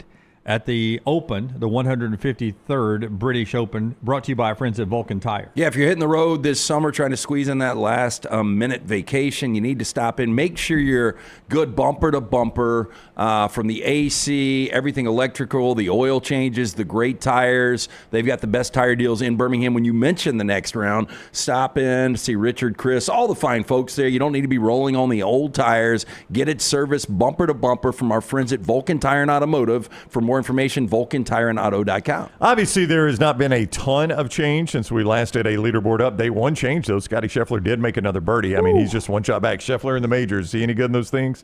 Pretty solid. I mean, this is the one he hasn't won, though. He's not won two of them. He's not won this or a U.S. But he hasn't won this one. He has not won this one, yes. This would put him one step away from the career Grand Slam at a very young age. But he also, this is the one he has performed the worst at, right? Like, he hasn't had a top 5 finish or something. I think you're right about that. Yeah. But he is one shot back at 3 under par. You've got a group at 4 under par that includes Matt Fitzpatrick, a former U.S. Open champion. That group at 3 under par is pretty big, and it does include Scotty Scheffler. A lot of guys at 2 under par. Scoring has been interesting today with a little back and forth on the weather. They had some bad weather roll in earlier, which impacted it. But right now, the scoring pretty good for Scotty Scheffler, who's just one shot back at the Open Championship. So we'll keep you updated on that throughout the day. I love watching that video right there. Some dude was pulling a ball out of the hole and he was just holding a drink. Yeah, it was at the British Open. I think it was Paul McGinley who was in the middle right there. All right, Breakline Optics. They bring you great sunglasses. You can see more, BreaklineOptics.com. That is BreaklineOptics.com. You want sunglasses that are fashionable like these, that are durable. They don't get beat up by the elements that the weather can bring when you're out on the lake, you're in the salt water. You're out by the pool. If you like playing golf and fishing, these are outdoorsmen. These are people that enjoy the outdoors, so they've created durable glasses that will last, and they look wonderful too. You can see more, BreaklineOptics.com. That is BreaklineOptics.com. The lenses are indestructible. You can pound them with a hammer. You're not going to break them. BreaklineOptics.com, or see them for yourself. Deep South Outfitters is where you can find those in Birmingham. BreaklineOptics.com or Deep South Outfitters. Go see them right now at BreaklineOptics.com. All right, so Marty Smith had a chance to stop by our set over in Atlanta, and for our SEC Media Day coverage brought to you by our friends at Baptist Health. And here's our conversation with Super Marty.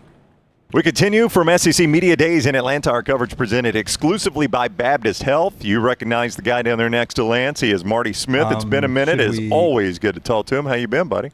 Gentlemen, it's so good to see you guys. Yeah. What's your name again? I saw Lance last night. I saw Lance last night on the sidewalk going to dinner, and he goes, "Hey, do you remember who I am?" Did you? Of course I did. Yes. I mean, it hasn't been that long. I told him, I was like, we never see you anymore. Well, that's why I was just talking to Marty. I'm like, he's the busiest man in the world. I'm not going to bother him to come on our show. Well, I love you guys. I love being on your show. And, yeah, busy. I guess in this world we should be grateful to be busy. No doubt. And I do enjoy taking like a 20 during the summertime, but then, I'm in Newport, Maine for 5 or 6 days chasing the roots of Cooper Flag. So, no rest for the wicked, I guess. How is Maine? I'm about to go up there. Awesome. I can't wait. Stunning. I can't wait. Took Laney with me. Yeah. My wife and I are going to our 25th. Well, congratulations. I just had mine May 20th. Yeah. Dude, that's awesome. Yeah. Laney and my wife. 27 next week. Let's go, baby. Yeah. Hey, divorce 9 next month. That's fantastic. It's beautiful, and I don't know where you guys are going. Are you going up to Acadia? Yes. Yeah, we're going to start in Boston and do the loop up there, Booth Bay Harbor and Acadia and all that. I can't wait. It's so cool. Yeah. We, of course, I was in Newport. That's Cooper's hometown. It's inland a bit. But I was reminded being there. First of all, there's so many like idyllic small town America, little rural locations, including Newport, where he's from. I mean, you come off of I-95 and get on Elm Street to go into town, and there's like this row of American flags. Yeah. I mean, it's the most small town America thing ever. And Laney and I had the best time, and the folks there were so awesome. And I was reminded of the importance and the power of those sensibilities that small town America offers people who grow up that way. And it was just cool. And there's a reason that kid is so great. Yep. And it's what he learned growing up there. You know, when I saw you on the street last night, I asked you about the number 9 you're wearing. Yep. You told me a cool story. Can you share it with everybody? I assumed it was Chase Elliott. Yeah. Oh, yeah, for sure. Actually, he too. Yeah, man, growing up, we all loved Dale Murphy, you know? Yep. And when we were playing Little League Baseball, everybody wanted to fight over number 3 because of Dale Murphy and Dale Earnhardt. And my buddy Bones. That's the most Southern thing ever. I know. My buddy Bones, Mark Vinson, who is my oldest friend, we've been buddies since we were 3 years old, he got 3. And so I'm this little kid, and I'm like, why? Like, I really want a single digit. And the only other single digit available other than 3 was 9, so I took 9. And I took 9 because my mother's birthday was December 9th. And it was my number, my athletic number, all the way through until I was done. And it has always been so special to me because, you guys, man, I lost my mom really young. Yep. Breast cancer. And so it's just become this symbol for our family love for one another. And then when Cameron, my son, came along, he really took to that. And so when he graduated from high school last year, I got us both the same necklace. We both wear it, and it's just this really cool, tangible reminder every day of my mother's grace. I've met a lot of people with a lot of different wonderful traits, but you just don't meet grace face-to-face very often, and my mom had it in every single way. She was just such a godly, wonderful, welcoming person, and I've tried to impart that upon my kids, and golly, I'm not sure if I hope I'm doing a good job of it. Yeah. Please don't think of it, but 9 was my number all the way through as well, so please. It's the best. Why'd you wear it? So typical. We'll Chase Elliott and I, we'll look at that differently. You get to give the greatest start your engine command to date now. It is the one that will be on TikTok forever and ever and ever, but it's in Sonoma. It should have been in Talladega. Yeah, I don't disagree with you. It was a funny thing. I was very apprehensive to do it at first because, like, we're just nothing. You know, like, we're not famous people or dignitaries or anything.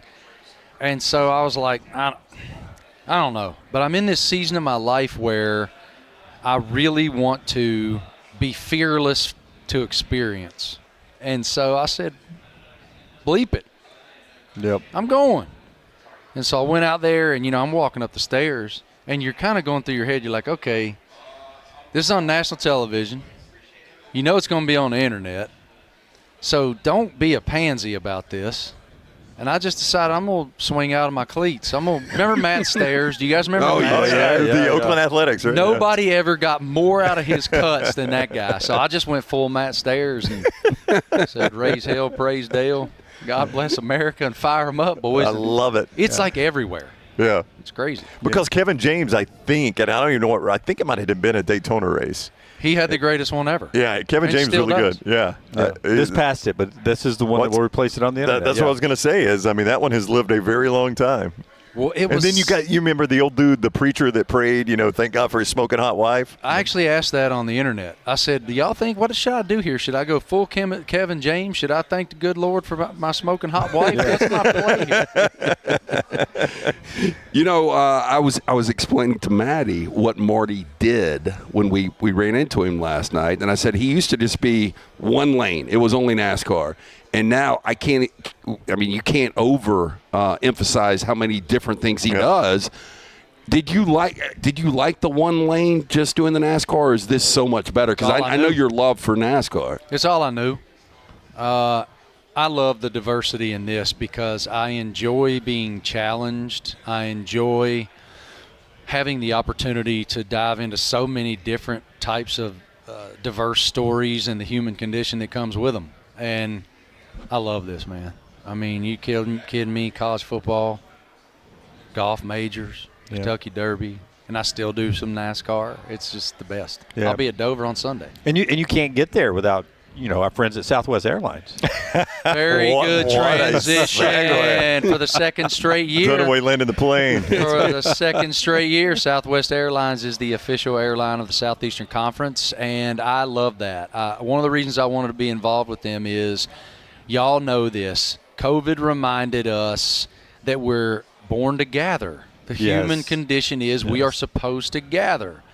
And what allows you to do that in that like-minded energy, there are really 3 platforms, church, sports, and music, that allow you to all be in the same energy together and generationally to create great memories. And that's what Southwest is doing with this.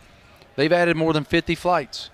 I mean, they've added flights from Baton Rouge to Clemson. They've added flights from Austin to Columbus so that fans can affordably go see these incredible college football matchups, and not just in the SEC, all over the college football footprint. And I think it's cool, too, selfishly, since I'm on the SEC network, that they added free programming. That's right. You can watch the SEC network for free on their planes. I can get 6 peanuts, a water, and watch Marty and McGee. And Paul Feinbaum. That's right, and Feinbaum. What else do you want? Paul criticizing the pilots. I can't believe they landed this way. How to fire this guy. But it's I appreciate their investment in the conference. I really do. It matters. It matters to me, and that's why I'm involved. Like last year during the I still call it the Red River Shootout.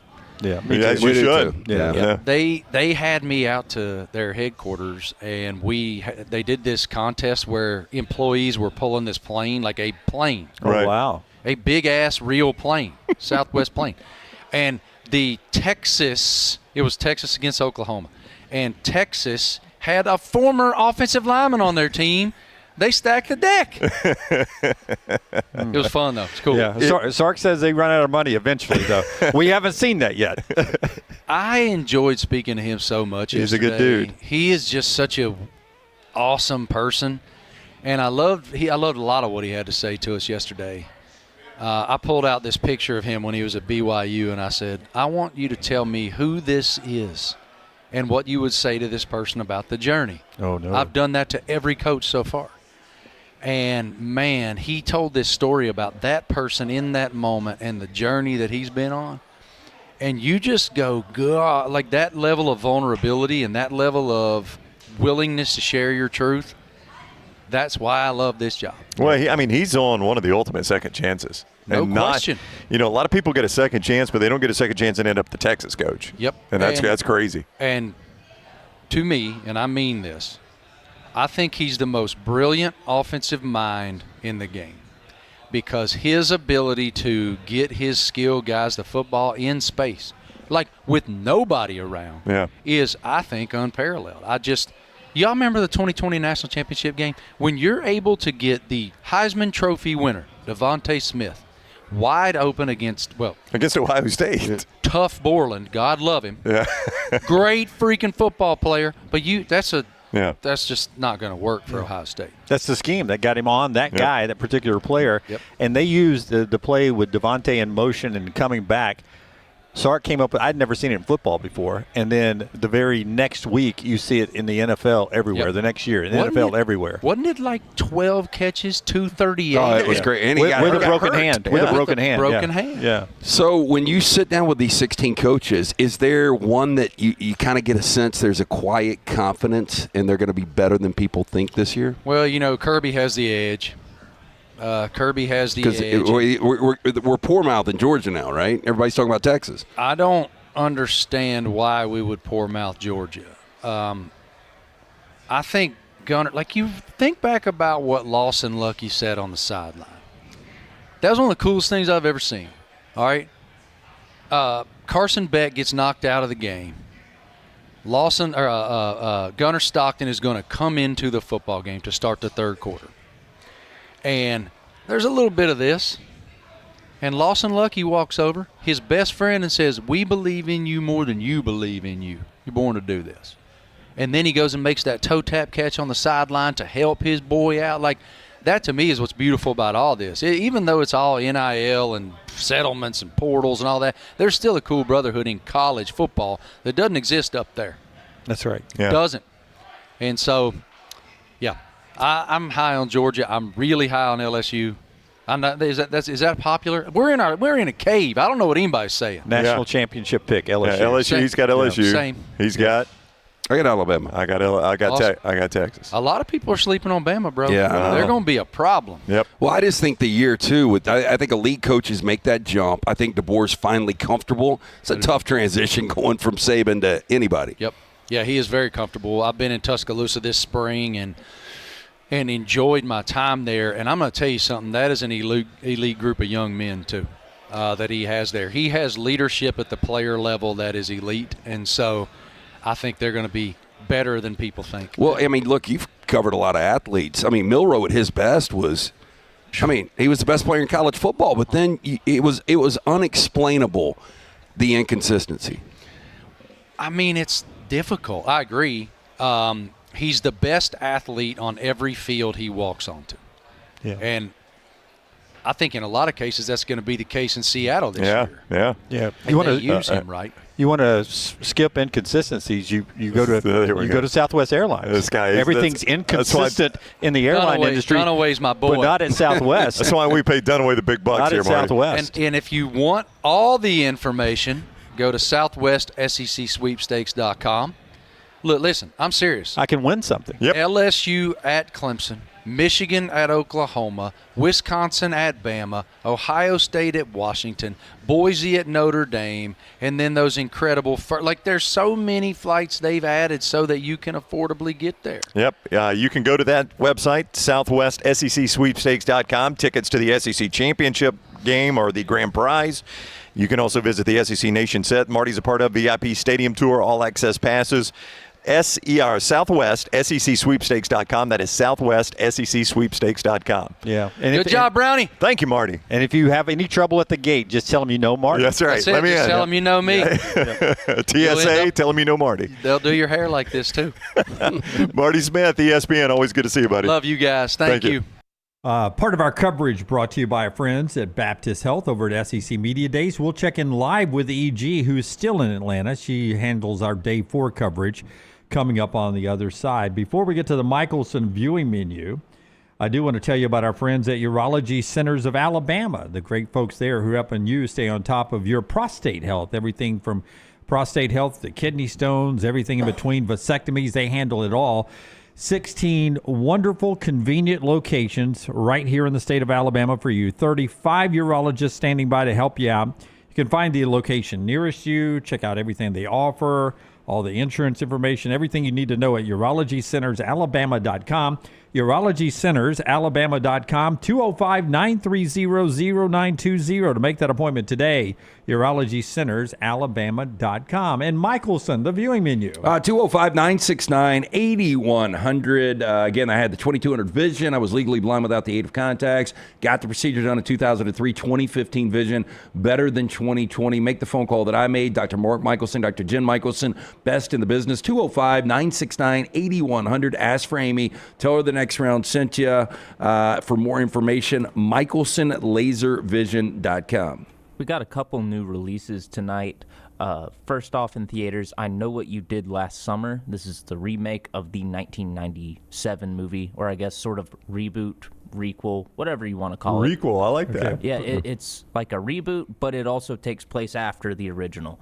Any of the original cast in it? Yes. So we've got same premise. A group of friends accidentally kill someone, try to hide it, and a year later, they've moved on, but they start getting these threatening messages. They realize that their stalker is imitating the killer from the original movie, and so they look to the survivors of the original massacre for help. Freddie Prinze Jr. is supposed to pop up in this movie. Okay, so him and Sarah Michelle Gellar, married in real life. Yep. So have they nestled down in this this town and retirement community? Yep. They're also Fred and Daphne in the live-action Scooby-Doo movies. Miss that one. like the cartoon as a kid, though. And we've also got Eddington from director Ari Aster. During the COVID-19 pandemic, a standoff between a small-town sheriff and a mayor sparks a powder keg as neighbor is pitted against neighbor in Eddington, New Mexico. And this has got Joaquin Phoenix, Pedro Pascal, Emma Stone, and Austin Butler. Every other movie you mentioned has Pedro Pascal. So Yes. every other one. He's over So this there. is a theatrical release? Yes. Okay. Is it going to be available in Birmingham? Yeah, it's out today.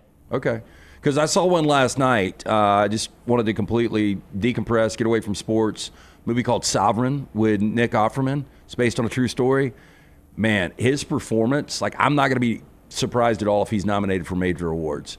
But he's basically a right-wingist, anti-government fundamentalist. He becomes very, very delusional. And it's based on a true story. Him and his son go on a road trip. And, man, it's very depressing. I'm sure that shocks you guys. But Nick Offerman, the actor he's become, is pretty impressive. Yeah, I guess the title's a reference to Sovereign Citizen. It I don't is. know if you guys have seen any of those body cam footages of. Oh yeah, they drive me insane. It's so dumb. Yeah. No, if you see what he does in this one scene where he goes in a courtroom, I'm like, I had to rewind it and watch it. I'm like, oh my God, it's like he's playing like mind tricks. He's so freaking crazy, but it's so well done. You got to check it out. I'll be an eternal defender of our Constitution and our First Amendment right. We make a great living because of that First Amendment right. But these people that try to do those First Amendment audits on police on social media just freaking. Oh, you would die if you so see annoying. this.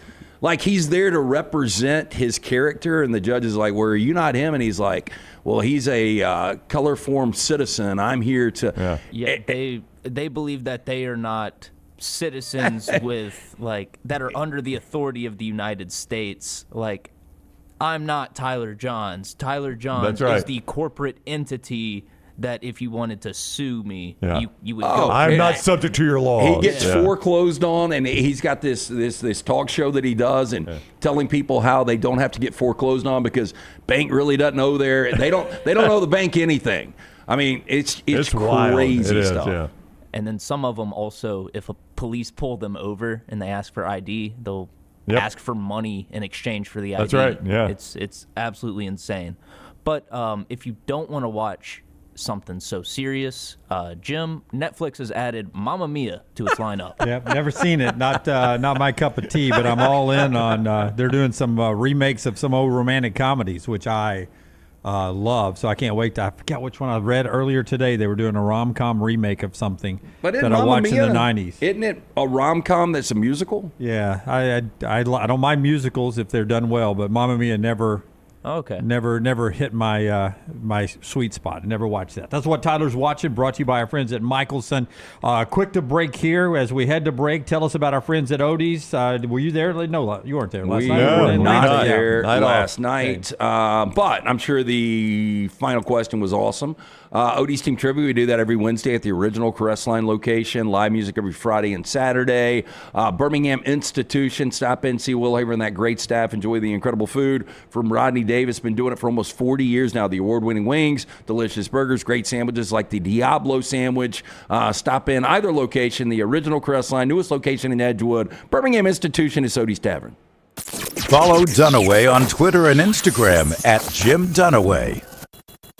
I'm attorney Alexander Shinar, Alabama born, Alabama raised, and ready to fight for your rights. I have one of the largest firms in Alabama, and we are here to help you get the compensation you deserve. Call me, Alabama, 323-1000. Your representation is made that the quality of legal services being performed is greater than those of other lawyers. We know emergencies can happen anytime, anywhere. With 6 ER locations throughout central Alabama, Baptist Health is ready to provide expert care if you're facing one. When you choose Baptist Health, you'll find a place where chaos meets calm and uncertainty finds answers, giving you more reasons to choose well. To learn more about our high-quality emergency services, visit baptisthealthal.com/ER. baptisthealthal.com/ER. That's baptisthealthal.com/ER. Hey, Lance Taylor from the next round to tell you about one of our favorite places for breakfast, lunch, and dinner. That is Hamburger Heaven since 1982. Hamburger Heaven has been serving Birmingham's best hamburgers, cheeseburgers, French fries, hand-spun milkshakes, and sandwiches made fresh to order. All of their ingredients are fresh and prepared daily. This includes their beef, always fresh, never frozen, hand-pattied each and every day. For breakfast, lunch, or dinner, visit any of the 4 locations, Highway 280, Irondale, Gardendale, and Homewood. Since you listened to my last message so well and got rid of those cargo shorts and stained t-shirts, It's time to replace them with Rhoback. Go to Rhoback.com and click on the Refresh collection to find all that you need for an EG-approved wardrobe. It includes pieces that will have you ready to hit the golf course after a busy day of meetings, or comfy favorites for travel and working from home. Get 20% off using code TNR20. See, I'm saving you some money. Storm season is here. Make sure you have a plan of action in place right now. Greg from Pell City and Storm Restoration Roofing should be your first call when storms hit. Insurance companies love working with Storm Restoration Roofing because of Greg Nelson's name and reputation in the industry. When storms hit, call Greg Nelson. He's local, 205-542-3531. He's the home of the free no-cost roof inspection. Greg from Pell City on Facebook, 205-542-3531. It's Storm Restoration Roofing. New Life Art is proud to announce Daniel A. Moore's upcoming Alabama basketball painting, Buzzer Beater. Closing out the regular season, Alabama and Auburn faced off in a top 10 matchup. With less than 1 second remaining in overtime and the game tied at 91, Mark Sears launched a 15-foot floater that sealed the Tide's victory. Visit DanielMooreArt.com and see the artist's preliminary sketch of this historic Bama win. And take advantage of special pre-production pricing for Buzzer Beater. Hey, there's nothing worse than waking up to a plumbing problem. Don't get caught in a flooded house. Call the guys at Hemphill Services. Adam, Chad, and the team at Hemphill are the only ones I trust to fix it and fix it right the first time. Hemphill Services does it right and always at a fair price. For all of your plumbing, cooling, and heating needs, trust the name that Birmingham has trusted since 1954. That is Hemphill Services. Call now, 205-229-2090. That's 205-229-2090. It's bow time. Tired of choosing between sweet and savory? Why not have both? Introducing Bojangles' new chicken and bowberry waffles. The bold Cajun chicken filet you love, now drizzled with a bowberry honey glaze and sandwiched between two warm waffles. Which means your favorite meal of the day just met your new favorite dish. And lucky for you, it's served all day. But it's only here for a limited time, so try chicken and bowberry waffles at Bojangles today. It's bow time. I'm attorney Alexander Shinar, Alabama born, Alabama raised, and ready to fight for your rights. I have one of the largest firms in Alabama, and we are here to help you get the compensation you deserve. Call me, Alabama, 323-1000. No representation is made that the quality of legal services being performed is greater than those of other lawyers.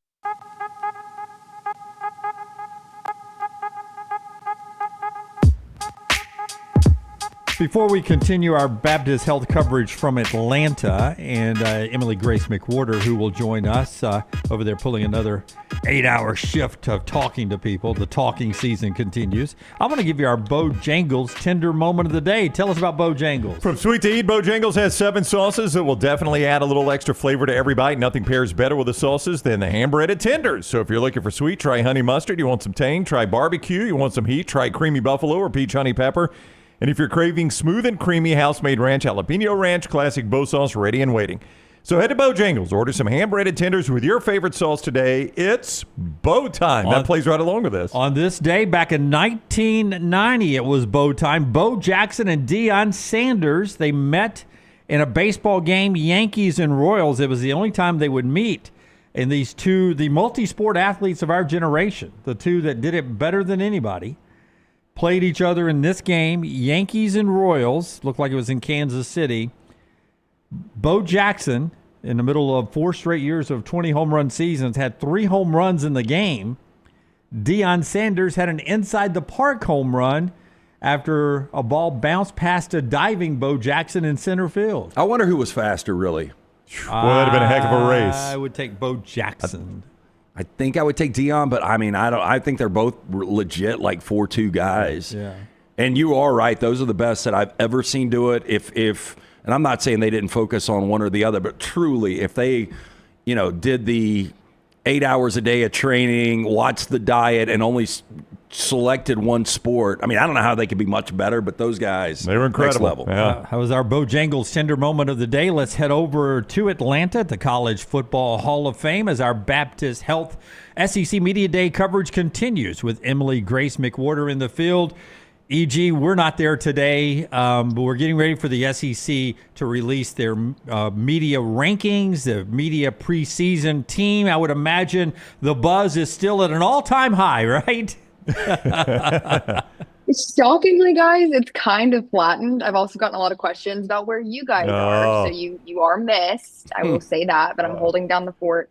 That does remind me, I do need to fill out my ballot before 5 p.m. today. So if you guys have not filled out your ballots, you got an email, and we can all compare when I get back to Birmingham. Hey, the one asking where we were, was his last name Sankey? I cannot confirm or deny. Oh, boy, yeah. So Greg's taking notes. We'll get a crappy position next year. Oh, you didn't do all 4 days. You guys are in the basement. You know, E.G., we saw Eli Drinkwitz earlier kind of talking about the schedule in 6 straight before they actually hit the road. But they've got a quarterback situation going on. Somebody they're trying to replace Brady Cook. I think Bo Prabilia, the transfer in from Penn State, is going to be the guy, but he's competing with Sam Horn, who has had a busy week getting drafted by my L.A. Dodgers in the 17th round back on Monday. What did Coach Drink say about his young quarterback and the competition going on right now in Columbia? Yeah, so I asked him about that. I got the first question of the day, and that was what I wanted to know because we hadn't really heard what their plan was. And I was curious what the game plan was leading up to that, because obviously they knew that that was going to be potentially an option for Sam Horn to be drafted. And as of today, he said there is 100% still a quarterback competition going on. He doesn't anticipate Sam Horn going to, the MLB. He said that he's committed to earning the job in the SEC and taking this team to the next level. I thought that was pretty interesting. And it also kind of made me realize that there's more than a few teams that are in this position of a quarterback competition, Missouri being one of them, but along with Tennessee and, of course, Alabama as well. All right, so Mark Stoops there as well. We used to laugh at Jeremy Pruitt because, was it Jeremy? No, it was Bush Jones. Bush Jones. We're young, man. They were young every year. Never eaten in a cafeteria, man. Yeah, never been on a cross-country flight. They were young every year under Butch Jones. But Mark Stoops has some real concerns. Did he say 50? 50 new roster players out of roughly 100. That's crazy. Yeah, 50 new roster players, 26 of them are transfers. But what was interesting to me, guys, was that his approach to that, it felt very needed. He didn't use the phrase clean house, but to me, that's what it came across as. He said there needed to be some fresh energy. He said that the guys that are coming in, they don't care about what happened last season. They're only focused on the future. And so with that 50 new faces also comes a challenge of getting this team ready for the season. You have about 45 days until that first game. And so fall camp, there's going to be a lot of emphasis on getting those guys comfortable and even just getting them to know each other. So he did mention a few things that they're doing off the field and having dinner, having lunches, and quizzing each other on the different attributes and traits of these guys, because you really need that continuity to come hit the field August 30th. I am going to read, I'm interested in your opinion on this. I'm going to read a tweet from J.G. Tate that covers Auburn about Mark Stoops, and you tell me if you saw the same thing, okay? I know absolutely zero about Mark Stoops' relationship with UK media, but man, his performance at Media Days could not have been more defensive. Was it defensive Mark Stoops to you? So the first question was about his motivation level, and I was curious about this. Wow. And are you still motivated, Coach?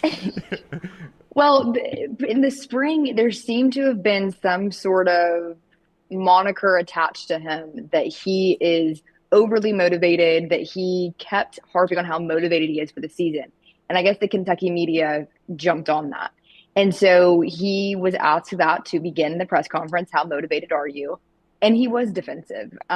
He was kind of tongue-in-cheek at times. And he even said, you can't make jokes when you're not winning games. And so he did address, I am no more motivated this season than I have been my past 13 years or however long I've been a coach in, college football. But there were a few quips that I would say some people know a little more to the story, but even not obviously covering Kentucky, I could sense that as well. Can I just say the framing of your shot is amazing? That, like, Stop. I mean, I worked so hard to get eye level. I don't know, because I got multiple chins, maybe. I don't know why. But when you were setting this up, I was like, I wonder if she's going to raise her camera up. But it is professionally framed. I mean, that's an amazing. Thank you. Yeah.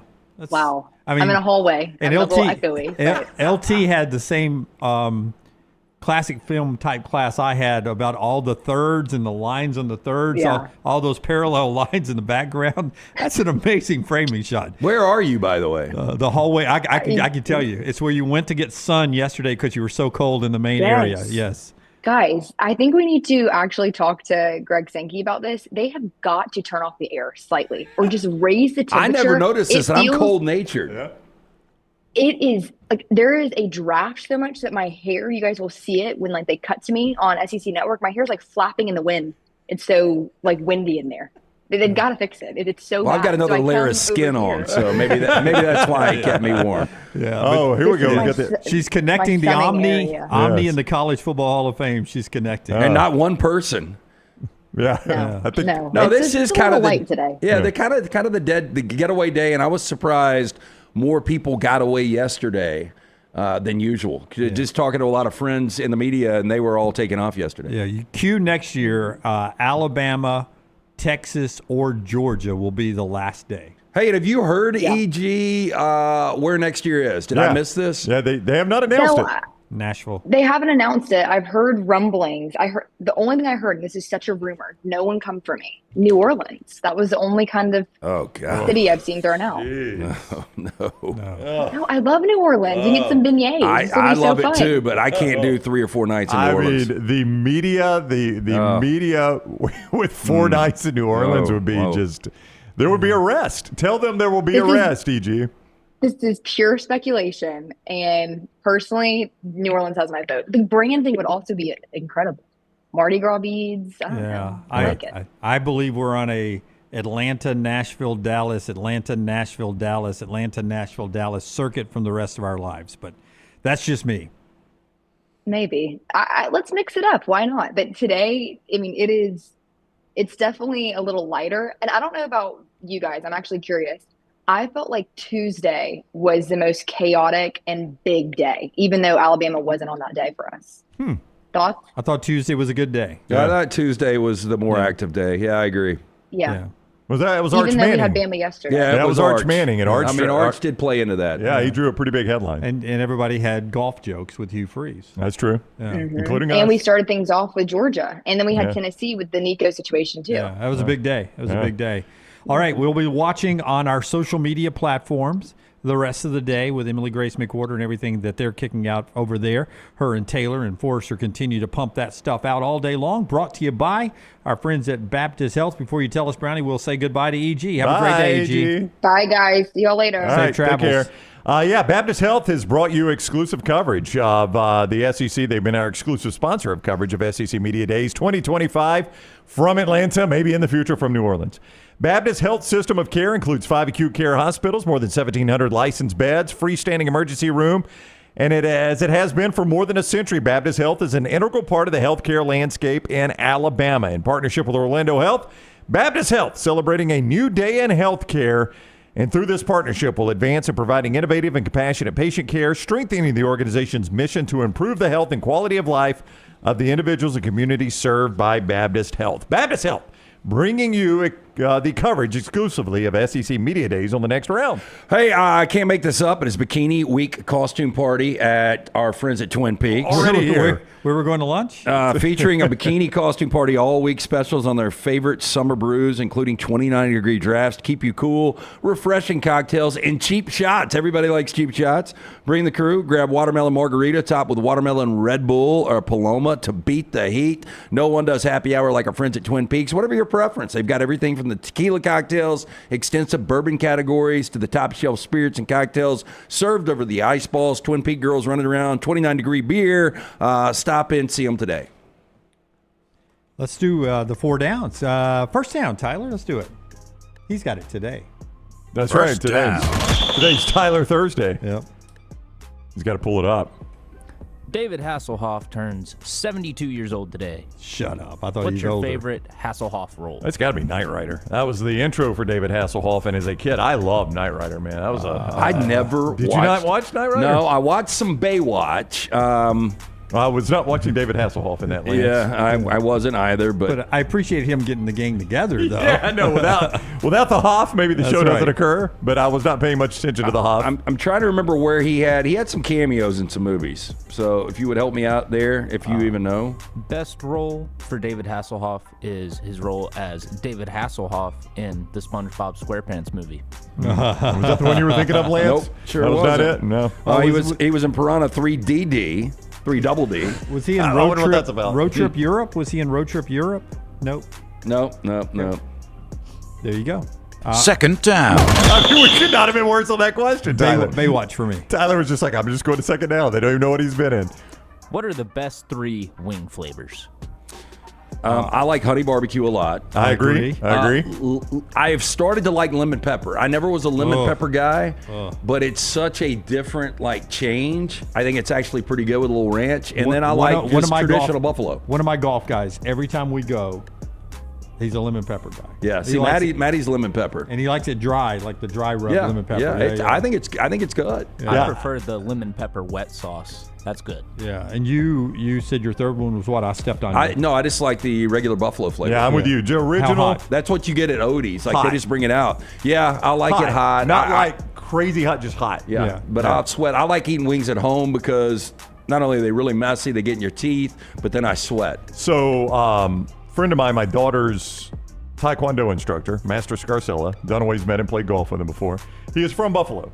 And he has told me the wings you get that are called buffalo wings are nothing like the wings you get in Buffalo. Right. To the point that a local wing joint near the dojo there, he's got them to create the actual buffalo wings. So I want to go try those. Oh, I would too. Is it the sports bar there? Yeah. You know what I'm talking about, right around the corner there. So he says, if you go get those, I've told.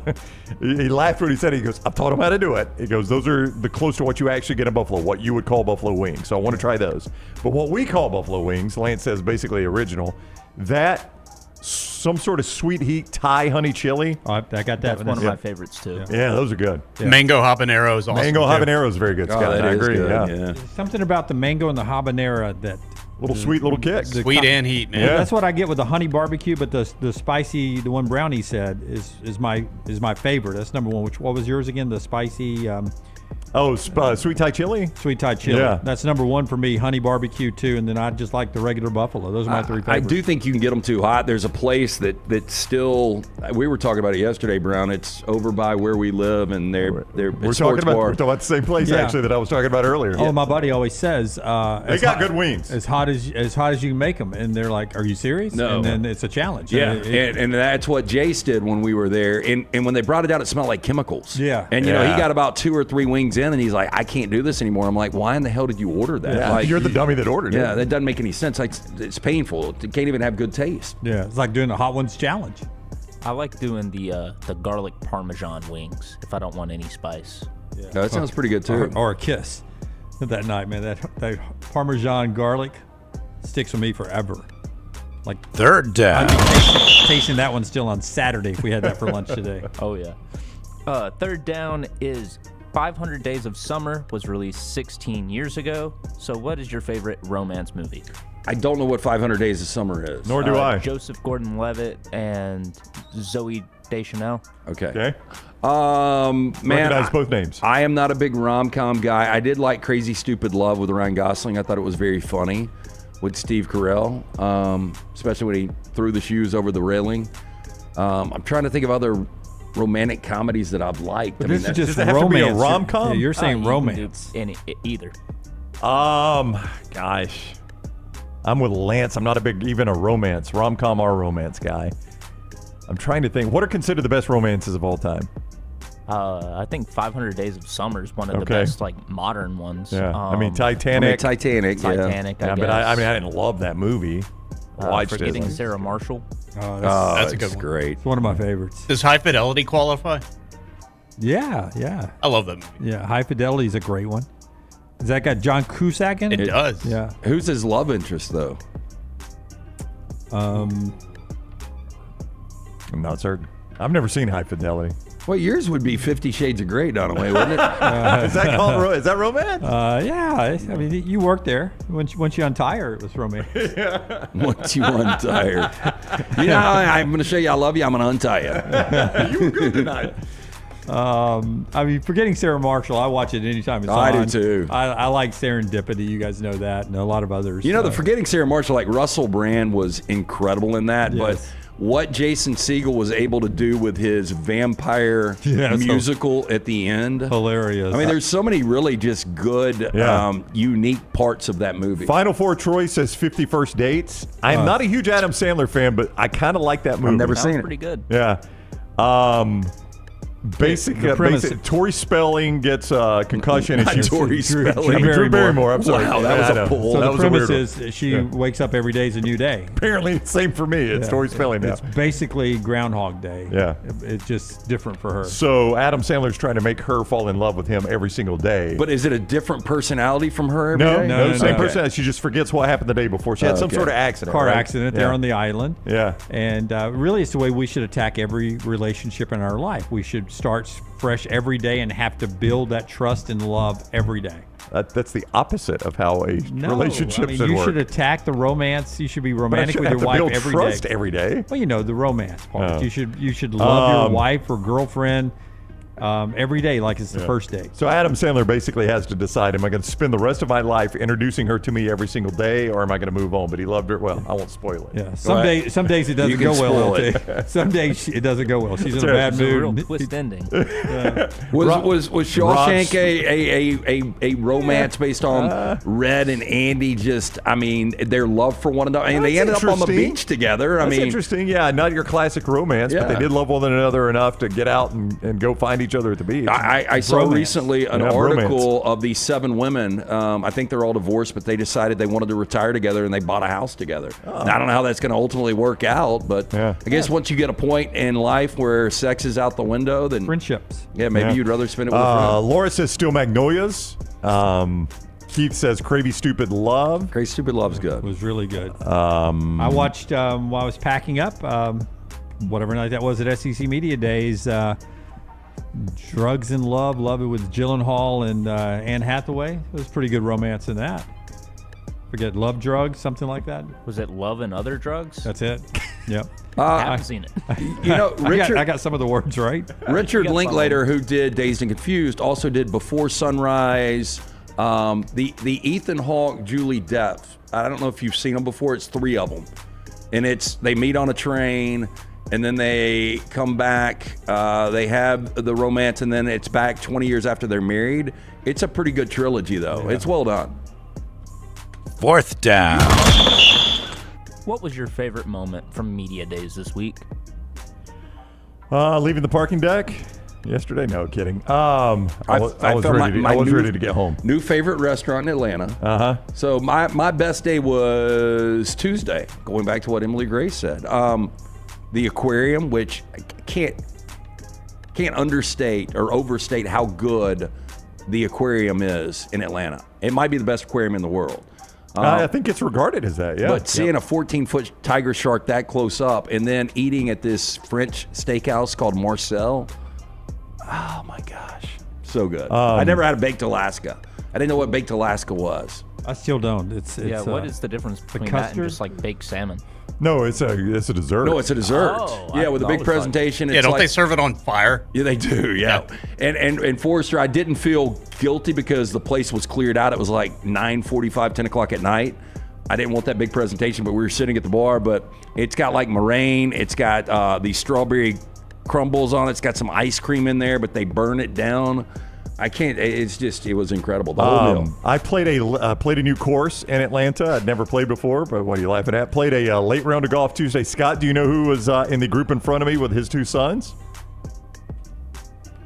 Does Hugh Freeze have 2 sons? Hugh Freeze does not. It's a great guess. I think because you asked Forrester, I would say Carlton Fisk. Not Carlton Fisk. I don't know how. Oh yeah, Chicago White Sox. Atlanta Falcons great Matt Ryan.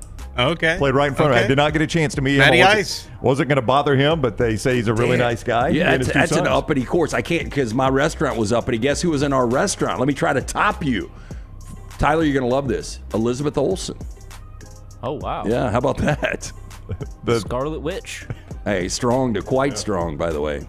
Hey, for me, by the way, it was our trip to the Vortex. Oh, yeah, Sunday night. That was great. Watched Major League Draft there.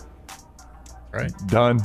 Yeah. All right, so you didn't have a favorite? My favorite part was seeing the folks from Auburn and Alabama. I was in the SEC Media Days arena a lot. Went to the Vortex, and that was about it in Atlanta for me.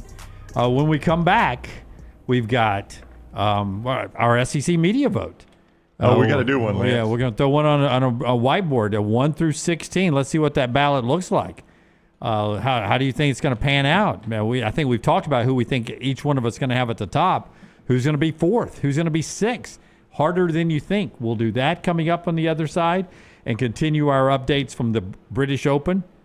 Our show being brought to you, though, in part today by our wonderful friends at Hemp Hill Services. Tell us about our friends at Hemp Hill. Yeah, Adam, Chad, Andrew, the guys here awaiting your call. Trust the name Birmingham has trusted since 1954 for all of your plumbing, cooling, and heating issues. Hard to stop a train, 205-229-2090 or hemphillservices.com.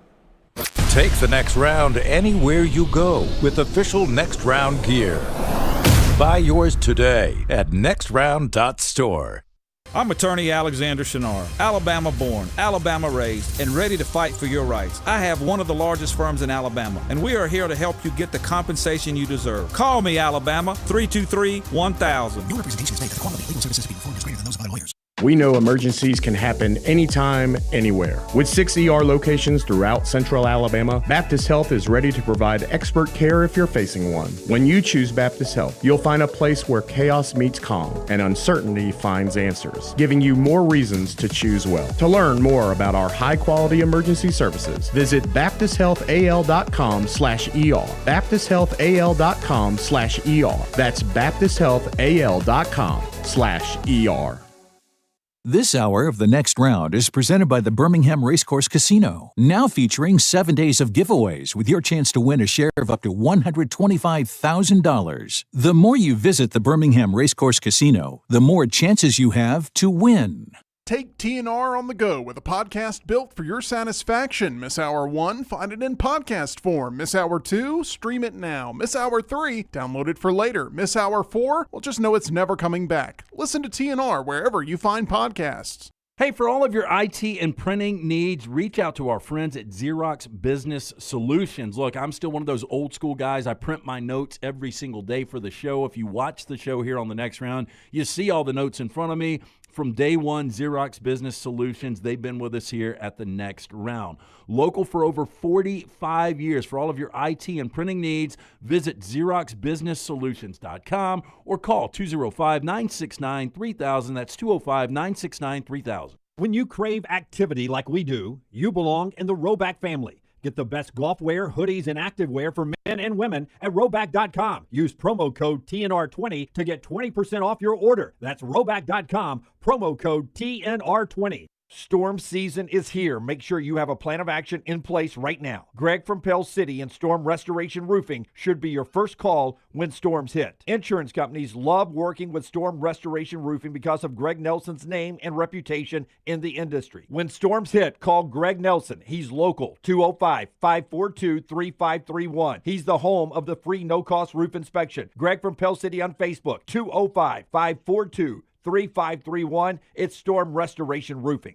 As we all know, there's no off season when it comes to college football. If you want to stay in the know with all things Alabama, join us over on covercrimson.com and get $25 off your annual subscription. We'll keep you up to date and give you exclusive content all the way to the first Saturday of football season on covercrimson.com.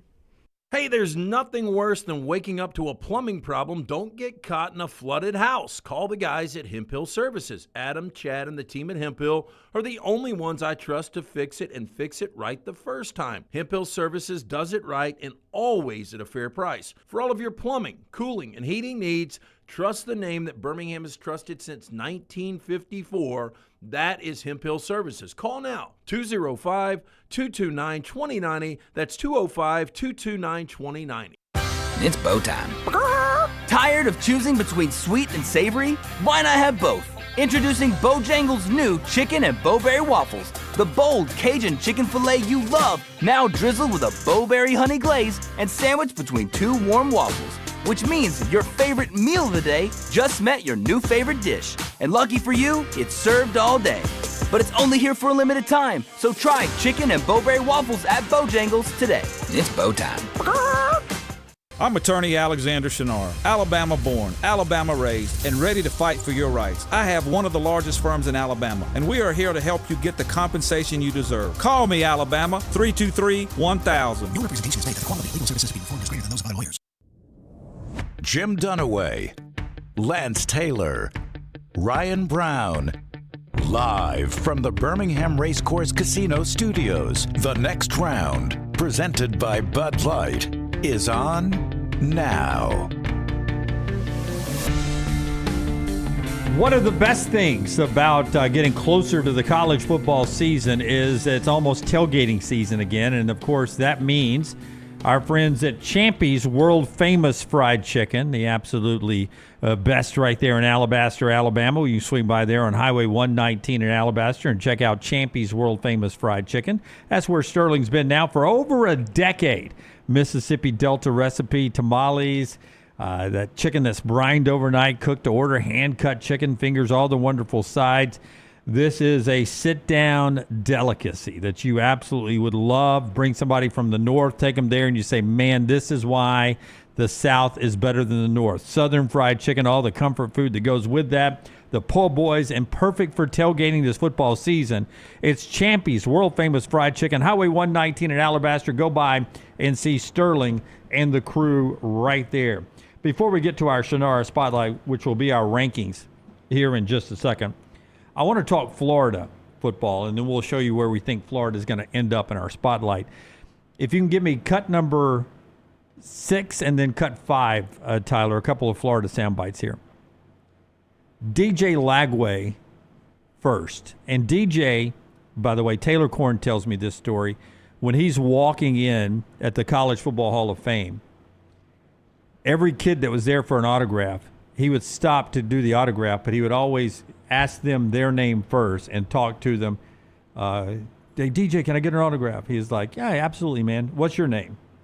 And Ryan Brown. And he'd say, hey, Ryan, how you doing? Oh, that's cool. And he would talk to him by name and then signed the autograph. So a cool dude who updated us first that his arm was not prosthetic. He still has a right arm. Certainly great news. He's had some off season that he's recuperating and building back. He thinks it's going to be better than it was ever. And then he talked about the schedule that the fine Florida Gators must play this year, which includes 5 projected top 25 teams in 6 games, 7 overall. Here's DJ Lagway. Yeah, that was kind of our word for last year, like it doesn't matter who we play, spot the ball. And that's our saying now, and now we're kind of saying if not win, like win where? Like it doesn't matter where we are, we're gonna spot the ball. Like that's kind of our mindset. That's kind of what we kind of took on when we went down that stretch, is spot the ball. It don't matter who stands in front of them. They gotta play the Florida Gators. Yeah, I love that attitude. That is a great attitude. And his coach, Billy Napier, cut 5 on the podium, talking about that as well.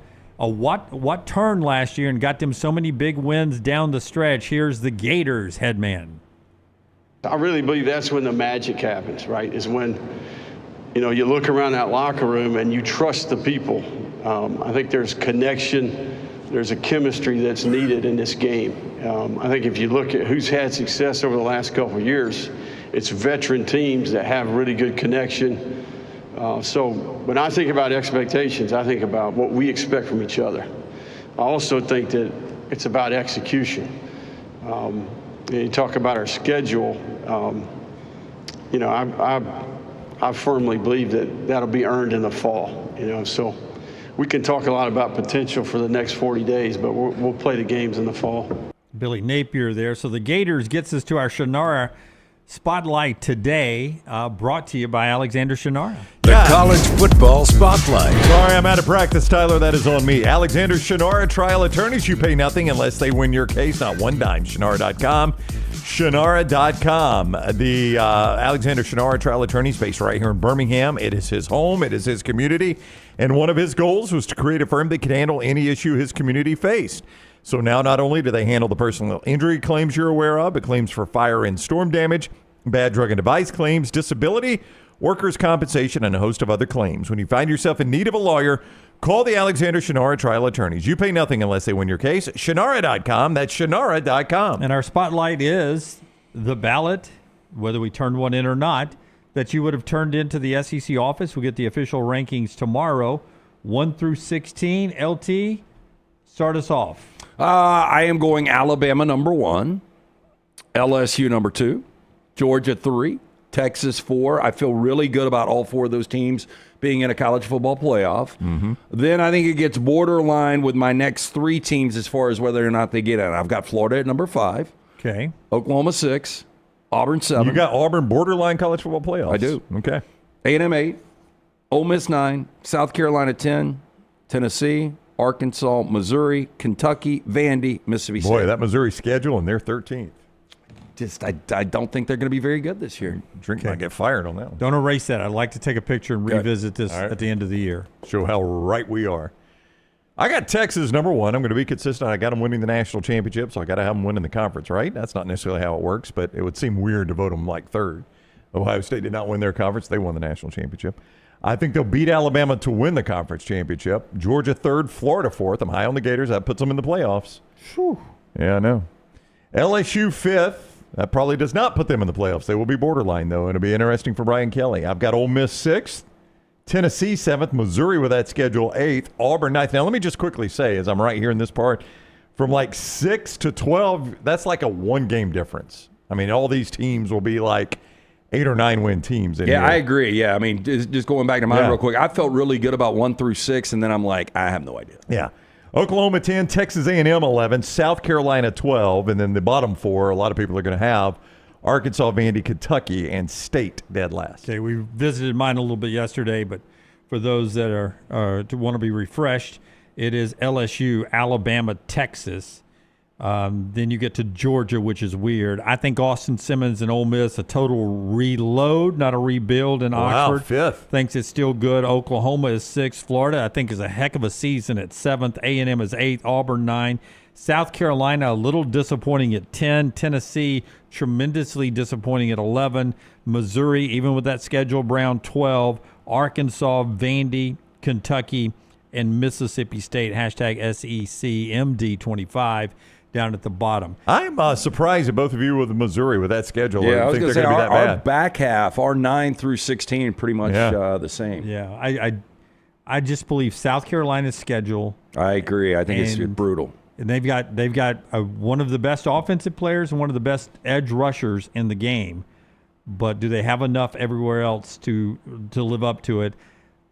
I think Tennessee was going to end up about here even if Nico had stayed. But add that Nico left, and that's about where they end up. I think if Nico had stayed, we wouldn't be questioning Tennessee as much, but this is where they would have ended up, and we would all been talking about what a disappointing season it would be for Tennessee. I think Tennessee, with Nico leaving, actually can have a very mediocre year, and everybody will be okay with it. Yeah, you know what I mean? I agree with that. I probably would have had a Tennessee around 8 or 9 instead of 11 if I knew a little bit more. I think Aguilar is going to be okay because it still is a hypo quarterback, but I think it's more Joe Milton. But if Nico had stayed and they were 8th and 9th, I think Tennessee fans have been like, what the heck, man, 8th or 9th? Yeah. And with Nico gone, it's almost a built-in excuse to be very average this year, to be eight wins.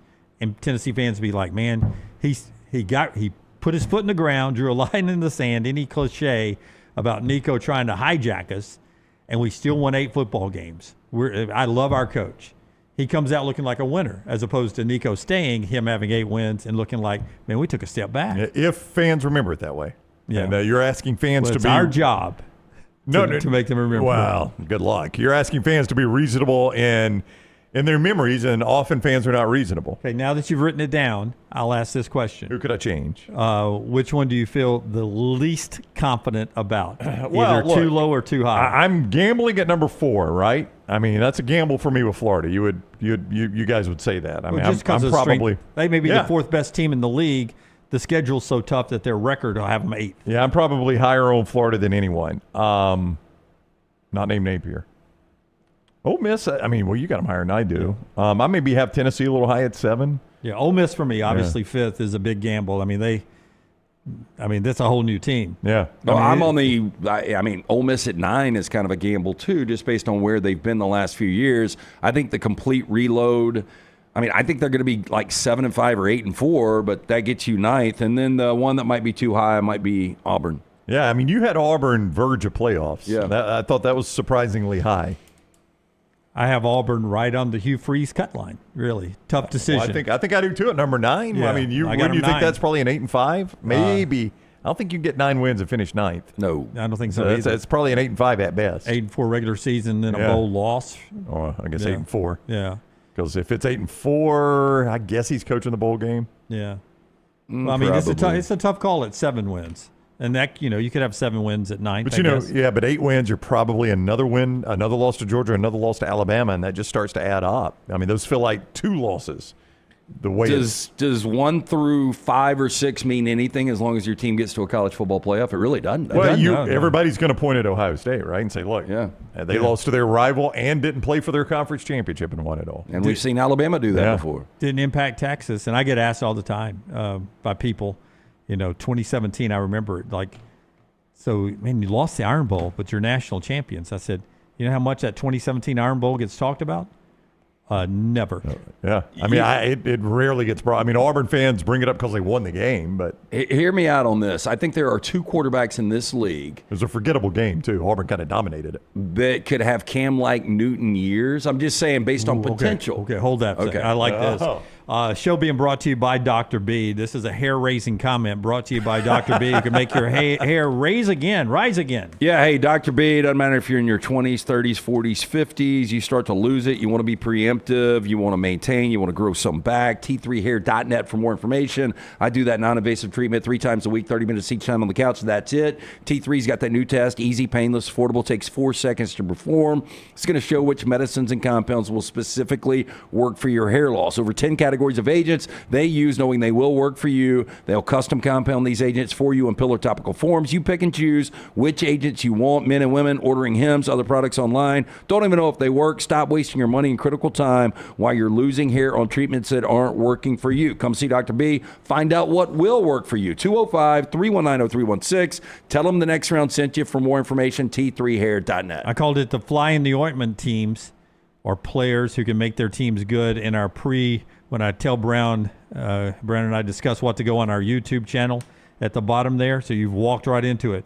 You've walked right into this fly in the ointment. So, look, I mean, it's impossible to call out historic seasons before they come out of nowhere like Cam Newton in 2010 winning a national championship. But I do think, based on pure physical skill, Lenore Sellers and DJ Lagway are those 2 quarterbacks. I would ask you guys, do we live in a world now where a 2010 Cam Newton can happen? I mean, that team was good, but really they had no parts. It was Cam Newton and everyone else, and I think that's going to kind of be, without Rocket Sanders, I think it's Lenore Sellers, and I don't know if you can carry a team in today's SEC with just one great player. I throw John Mateer and Austin Simmons into the same group, that if they are extremely out-of-nowhere dynamic, that they possibly could carry their teams to the playoffs. Yeah, I was going to put Mateer in there. I was just talking about the pure physicality, a guy that, I mean, Lagway and Sellers are just guys that I don't think that we've really tapped the potential yet. Yeah, you had, poor Nick Fairley. I mean, he gets remembered, but it often is said what you said, like that team had no good players. And I know what you're saying. I was about to bring up Nick Fairley. I know what you're saying. Yeah. I'm not being critical of what you're saying. Everybody says it. And Nick Fairley, at any other moment in Auburn history, would have been the best player on their team. Well, not any other moment. Many other moments in Auburn history, Nick Fairley would have been the best player on the team. It just so happened that the best single season in Auburn football history was occurring on the other side of the ball when Nick Fairley was there. But you're right. I mean, it was far from a list of stars. And can you have that 15 years later? I mean, like if Lenore Sellers was Cam Newton-like, but you don't have a supporting cast, I think the SEC is too deep. It's too difficult for just one player to be able to take it over. Well, keep in mind that you had defending national champ Nick Saban with most of that team back. You had a dang good LSU team. Yeah, that's true. And not too bad of a Florida team still, coming off of a national championship and basically the second best team in 2009. So their cupboard wasn't bare. 2010, you still had. Were you maybe missing great quarterback play from others? Like I look around this league, this is the deepest I've seen quarterbacks. You're talking about in 2010? I'm talking about now. No. When you were saying you're missing great quarterback play, so your 2010 quarterbacks are McElroy having his best statistical year. Yes. At Alabama. Yeah, it's gonna be hard to do this by memory. Was it Ryan Wilson at Arkansas, Lance? Is that the guy's name? No, you combined Tyler Wilson and Ryan Mallett. It was Tyler Wilson, wasn't it? It was Ryan Mallett. Was it Ryan Mallett? Yeah. Tyler Wilson right came in after the that. game because Ryan Mallett got hurt. Again, I'll try to press the button early. It's going to be hard for you to do. It is by memory. But doesn't that kind of back up what Lance was saying? Yeah. That it is. Is there more quarterback depth right now? Yeah, I think so. I mean, but the one quarterback, I mean, Cam Newton was so head and shoulders above everybody else. Like, I couldn't even tell you who the quarterback of Florida was. That year? Yeah. I think it was the guy who followed Tebow, whoever that was. John Brantley? It was John Brantley. Was it? Mm-hmm. Was that a downgrade? Yeah. Tebow to John Brantley? Yeah. Who was he? Because Urban Meyer had to sit there and watch the guy who was supposed to follow him do what he did at Auburn. Yeah. But I mean, look, back to my point, though. It was Jarrett Lee, Jordan Jefferson, right, at LSU back and forth. I think they were already going back and forth, Jarrett Lee and Jordan Jefferson in 2010. Tim Tebow, his first year as a starting quarterback, statistically, it was lights out, but they lost 4 or 5 games, right? Yeah, that's right. Yeah. 4 loss Heisman Trophy winner. Yeah. Yeah, it's Stephen Garcia at South So I'm just saying, Carolina. I think you would get more of that this year. Like, I think statistically, Lenore Sellers could be out of his mind, but based on that schedule, I just don't know if he single-handedly can win them 2 or 3 games off that schedule. I would say that the talent is better at South Carolina this year than it was as a whole at Auburn that year. Because you got the edge rusher at South Carolina. So you're talking about overall roster. Overall starting, the 2 deep, the 44. Yeah. I would say South Carolina is better than that overall Auburn team was in 2010. Is that fair? Scott. Let's talk to Scott real quick. Scott, so I'm just Darvin Adams, best receiver on that team, right? That 2010 team? Yes, as best I remember. Lee Zimba, best offensive lineman on that team? Yeah, no doubt. Yeah. Michael Dyer was the running back. Lutz was your tight end. Zach Etheridge was pretty good on. Yeah, Zach Etheridge at corner. End. Nosa Igwe was already there. I don't know if he was making quite the impact he eventually made. He was a good player. But Fairley was the best player on defense. Josh Bynes, he was a pretty good middle linebacker playing in the NFL. Was. Yeah, Josh Bynes. Yeah. Emory Blake made some plays. Yeah. Wide out. This is tough, Jim. I don't know if I can match roster for roster. I mean, like going into the season, I don't know what you would have said about 2010 Auburn because it was such an unknown. We know Lenore Sellers is going to be really good. But I still think on paper, South Carolina is underdogs in 6 games right now. Yeah. So just think about that. Like, I don't know what that Auburn schedule really looked like in 2010. It seemed like it was kind of ready-made for Cam Newton to get better and better because I think they started with Arkansas State. Kentucky and South Carolina seemed to be early games. But it seemed like the meat. Clemson was an early game. Clemson was the opener. But that wasn't that very, very good Clemson team. Oh, yeah, but they were still building. Yeah, I mean, that was early Dabo, right? That was still very early Dabo because he had taken over full-time in 2009. So that was only second year at Dabo. That's when he was in the process of fighting to keep his job even. But still, I mean, that's Clemson. It's still a good team, good helmet. I think it was Clemson's opener. I think it was the same weekend as Alabama played Duke. And I think I watched it from a sports bar on Duke's campus. Durham has sports bars that aren't basketball. Yeah, are they not closed in the fall? Yeah, I think that's right. Wasn't that when you walked in and Chicago Saturday in the Park was playing? Yes. The most talked about song ever on the show because of that one. I mean, but how bad was it? Auburn opened that season with Arkansas State. Good memory. They were at State, Mississippi version. Oh, yeah. Yes, they didn't play Clemson that year. Yeah, they did. Game 3. Game 3. I mean, it gets forgotten sometimes because as good as they got, how many close games that team actually played. Oh, I know. It's 4th down. I remember this because I'm leaving South Carolina to the State Fairgrounds parking lot after local coverage of Alabama's first loss in forever. And I'm in my car, and I'm having to listen to the great Rod Bramlett on radio as they're trying to get back to Birmingham. And it's 4th down.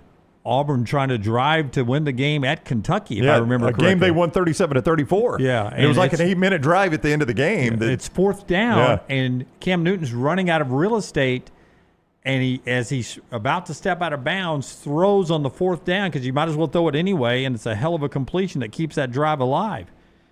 Yeah, I mean, Clemson was an overtime win, 27-24. State on the road at State, they win 17-14. They won by 3 at State. I think Clemson blew a double-digit lead in that game. Yeah, I think if you flip the schedule around, Auburn probably was in trouble, but that's the way the schedule played out. So, again, it gave them time to figure out. You saw moments against Arkansas State, but the big moment, I think, was Kentucky, right? Well, that was the 4th. That was the one you were talking about, yeah. When you knew Cam Newton was Superman's, when he did the Superman dive into the end zone, I think that was against, was it South Carolina at home? Yeah. 35-27. I mean, that was far from a blowout. And the video I remember seeing, I think Scott Forrester shot that. I think I saw the dive for the end zone. Cam Newton against South Carolina. Is that you, Scott? I was there. Yeah, I think he had a, You know, Scott did not own the video. He said, I was in the stadium. I think you had a good shot of that. Did you? Yeah, I might have. Yeah, I think he ran right at you. I don't specifically remember that one. I remember a bunch of moments. He rode right at you. I remember. I wish it had been a little looser, so I could tell depth perception. It was too tight. It was too tight. You know he hates tight shots, Scott. Yes, I hate tight shots. I'm so sad that I didn't get to work with you in TV. You got enough of me in the 90-minute drive to Atlanta and back from Atlanta. Scott, yesterday I looked over at Scott, and he had both earbuds in, editing. Yeah. And I was like, what are you editing, Scott? Nothing. Nothing. Not a thing. Not true. I didn't have the computer on, Jim. I did look at the battery was dead. This South Carolina team, Lenore Sellers, Dylan Stewart, who's better than Fairley, Rasul Faison, is that how you say his name? Yeah, Rasul Faison. Yeah, is considered maybe to be, at the end of the year, we can look up, he leads the SEC in rushing. Well, look, and then we're talking about, different ball game.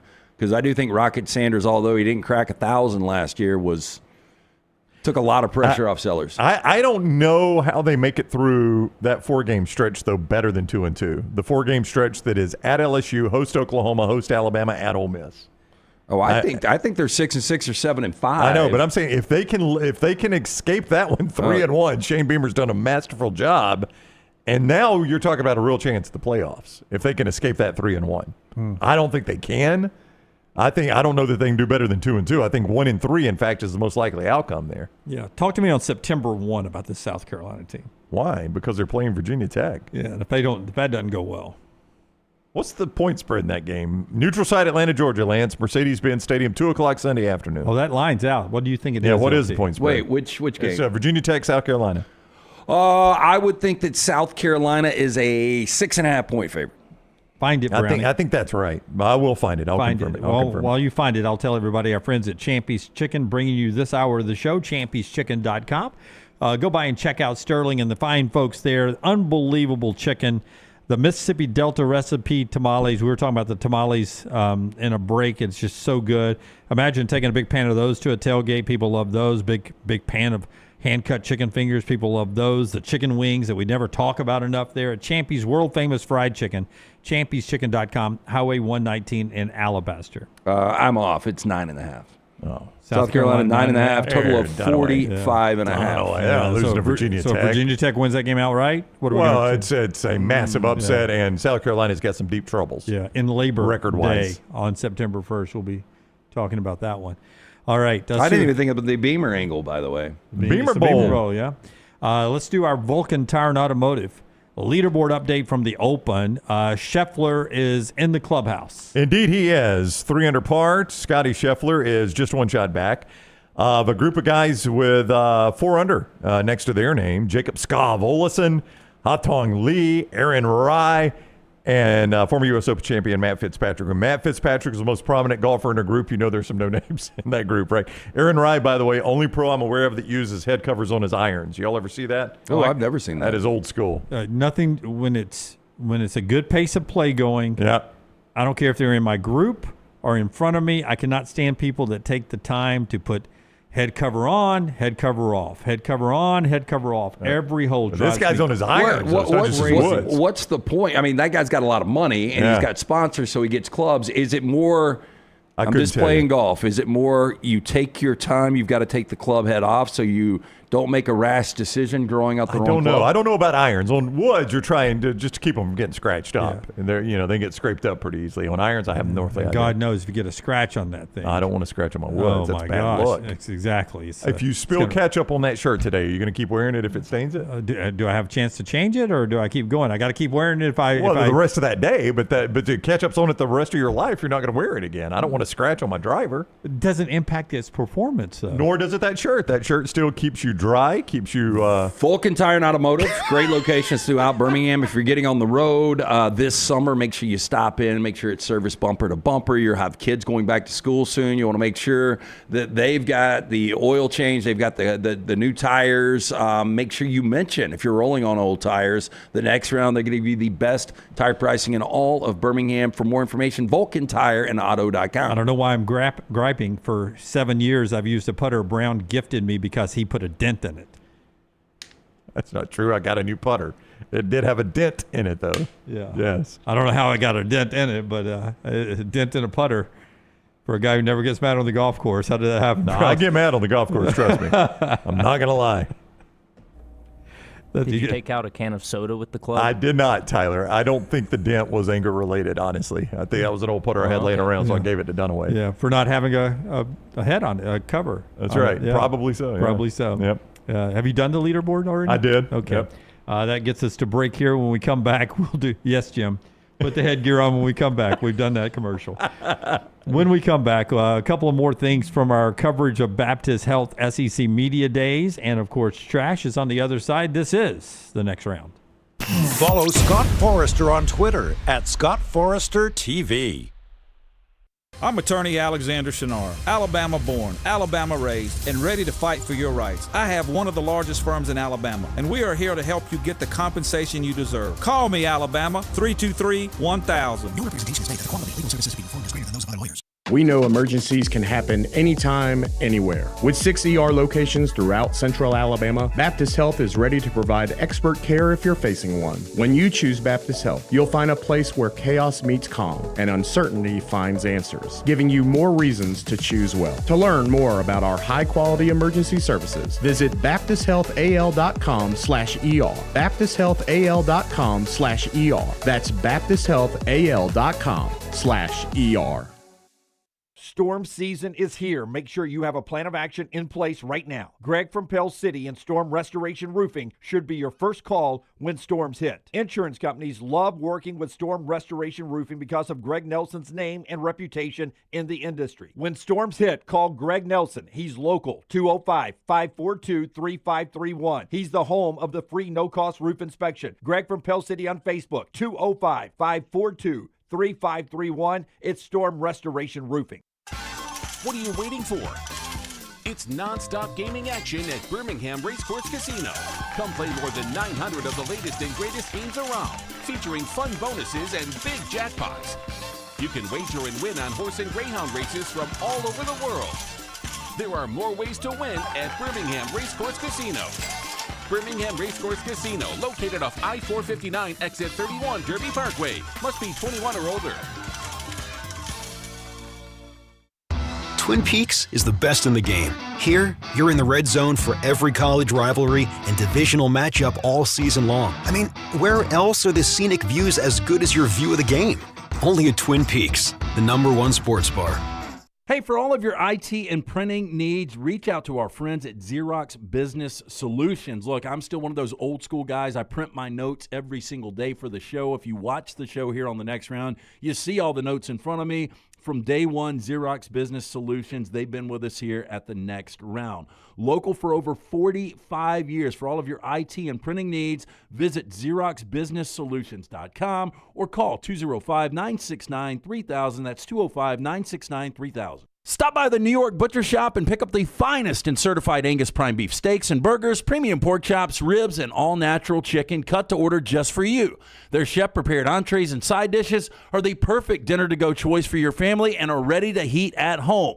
With a great selection of fine wines and desserts, the New York Butcher Shop is your one-stop dinner shop. 2 locations to serve you, Cahaba Heights and on Highway 119 in Greystone. The New York Butcher Shop, rare quality, well-done service. Hang out with the next round on the go. Whether you're driving to work, running errands, sitting on the beach, or you just need a break from the real world, we can keep you company. Check out the next round, Mystery Fifth Hour, and our other shows on your favorite podcast app. We'll meet you there. It's bow time. Tired of choosing between sweet and savory? Why not have both? Introducing Bojangles' new chicken and bowberry waffles. The bold Cajun chicken filet you love, now drizzled with a bowberry honey glaze and sandwiched between 2 warm waffles. Which means your favorite meal of the day just met your new favorite dish. And lucky for you, it's served all day. But it's only here for a limited time, so try chicken and bowberry waffles at Bojangles today. It's bow time. I'm attorney Alexander Shinar, Alabama born, Alabama raised, and ready to fight for your rights. I have one of the largest firms in Alabama, and we are here to help you get the compensation you deserve. Call me, Alabama, 323-1000. No representation is made that the quality of legal services to be performed is greater than those of other lawyers.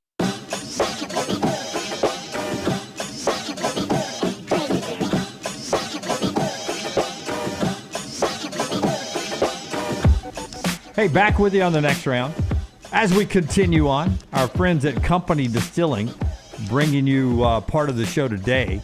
Company Distilling now available in Alabama. You know, our man Morgan's swinging by tomorrow from Kentucky. He's driving by. He's bringing us some Kentucky bourbon. Now we got this Company Distilling in town that is absolutely delicious. It's from the guys in Tennessee. Yeah, hey, if you're looking for a summer road trip worth toasting to, Company Distilling, 3 must-visit distillery destinations across Tennessee. Thompson Station, just outside of Nashville, historic Lynchburg, and Townsend in the heart of the Smoky Mountains. Take a tour, enjoy a flight of award-winning whiskey, sip on a craft cocktail, soak it all in with the best of company. Plan your visit at companydistilling.com. All ages welcome to visit. Must be 21 or older to sample. Please enjoy responsibly. All right. Before we get to trash, and we're going to talk about that video again coming up in trash. We got confirmed names now, so it's okay. Okay, that'll be in trash. Yeah. The question I wanted to ask you, LT and Brownie, but really LT, because this is your wheelhouse. And I was surprised yesterday when Ian Fitzsimmons, who started, was on the round table with LT. LT started it, but the heyday of the round table was with Fitzy and LT. Fitzy, I never knew this. He said he did not like to talk about coaches on the hot seat, that always bothered him. He tried to shy away from that. LT has no problem talking about coaches getting fired. Nope. How many years, current coaches in the SEC, how many years can the big-name coaches go without making a playoff before they get fired? We'll save Alabama and Auburn for last. So, total including what they've already missed. And in other words, Hugh Freeze is starting at 2, Kalen DeBoer starting at 1. From this point forward. This point forward, yeah, how many more years? So I'll just go down. Arkansas, infinite. Yep. I mean, as long as he wins 7 or 8 games, I don't think anything happens there. Well, we can skip any of those you want and just go to the ones that matter if you want to. I think Hugh could make it 6 years. So he's already gone 2. Yep. You so think 6 more? No. 4 more years. Okay, yeah. 4 more. All right. Yeah, I think that 4th year he would get fired after that. Boy. You're going to have to some Alabama and Georgia wins mixed in there. Yeah, you got to navigate this thing. Yeah. I say that. Well, that's tough, Lance. I don't know if I agree with you. I'll pull it back to 3. I think he can make it a full 5 years, his tenure at Auburn. Because keep in mind, I'd go 2 digits off of my left hand if we're not at 16 teams next year. So now you're talking about not making a 16-team playoff. Yeah, I think he can make it 3 more years. Yeah, that'd be 5 total years. Yeah. He's going to need some good records in there and beat Alabama and Georgia and miss the playoffs. And keep in mind, it's going to be a hard needle to thread. Keep in mind, it is harder to fire Mark Stoops at Kentucky because of his contract than it is to fire Hugh Freeze at Auburn. I just don't think Auburn wants to take that rep. I know they've got the reputation, and it's well-deserved and earned, but just don't think they want another notch on the belt. I think they want this thing to work out, obviously. But I'll give him 2 years. I think Billy Napier's 2 more years. I think he can miss it this year. I'm with you. Yeah. That may be generous. Missing it this year, like 9 wins and miss it this year. It's a tough schedule still. I know, but if he's Ole Miss or South Carolina last year, right, 9 wins and miss it, I think his fan base would be, boy, we're headed in the right direction. I'd like to know what the schedule, when they reshuffle this for next year, and we probably get a more extended schedule than just a 2-year run next year, especially if we go to 9 games. We'll probably get a schedule for 6 years or 10 years out in the conference. They won't just drop 2 years. I'd like to see what Florida's schedule looks like. And then if he has a much easier schedule and misses the playoff, it's going to feel different than this year, right? I don't think Scott Strickland wants to reset either. No. I think sort of tied to him. I think it would be a situation if you had like an unbelievable name that would take the job, maybe, but I think it is 2 years. Georgia infinite, right? I mean, I don't think it's... I mean, if Kirby missed it like 6 straight years. Yeah, but it's so insane to discuss this. I mean, can you see that happening? Yeah, but I don't think it's infinite. I mean, I don't know what the number would be. I mean, Georgia fans are going to remember it was 1980. Yeah. And then what Kirby has done to make them so relevant and such a player in college football. What would more likely happen is if Kirby missed a string of them, he would walk away. He would just say... I could see that. He's like, well, this just isn't working anymore. I still feel good that it's never going to happen. Kentucky's infinite. Yeah. LSU, it could be this year. It may be 1. Yeah, it might be 1. It's definitely no more than 2. Yeah. Yeah, if he's... So he's starting year 4 right now, right? Yep. And so if he's 5 years in, year 4, year 5, and he's not made the playoffs, I don't think there is a record that could keep him. Yeah, you know I don't what I'm think saying? there is. Yeah. Like, even if you pointed his overall record, it'd be like, yeah, but what do we have out of that? You know, we've had a Heisman Trophy winner. Because he's already won 10 games twice, and guess what? Didn't get to a college football playoff. I don't think overall record would save him at that point, even if it's a really good overall record. I think just 5 years of not being in the playoffs was enough to get him fired. Mississippi State doesn't matter. Missouri's interesting.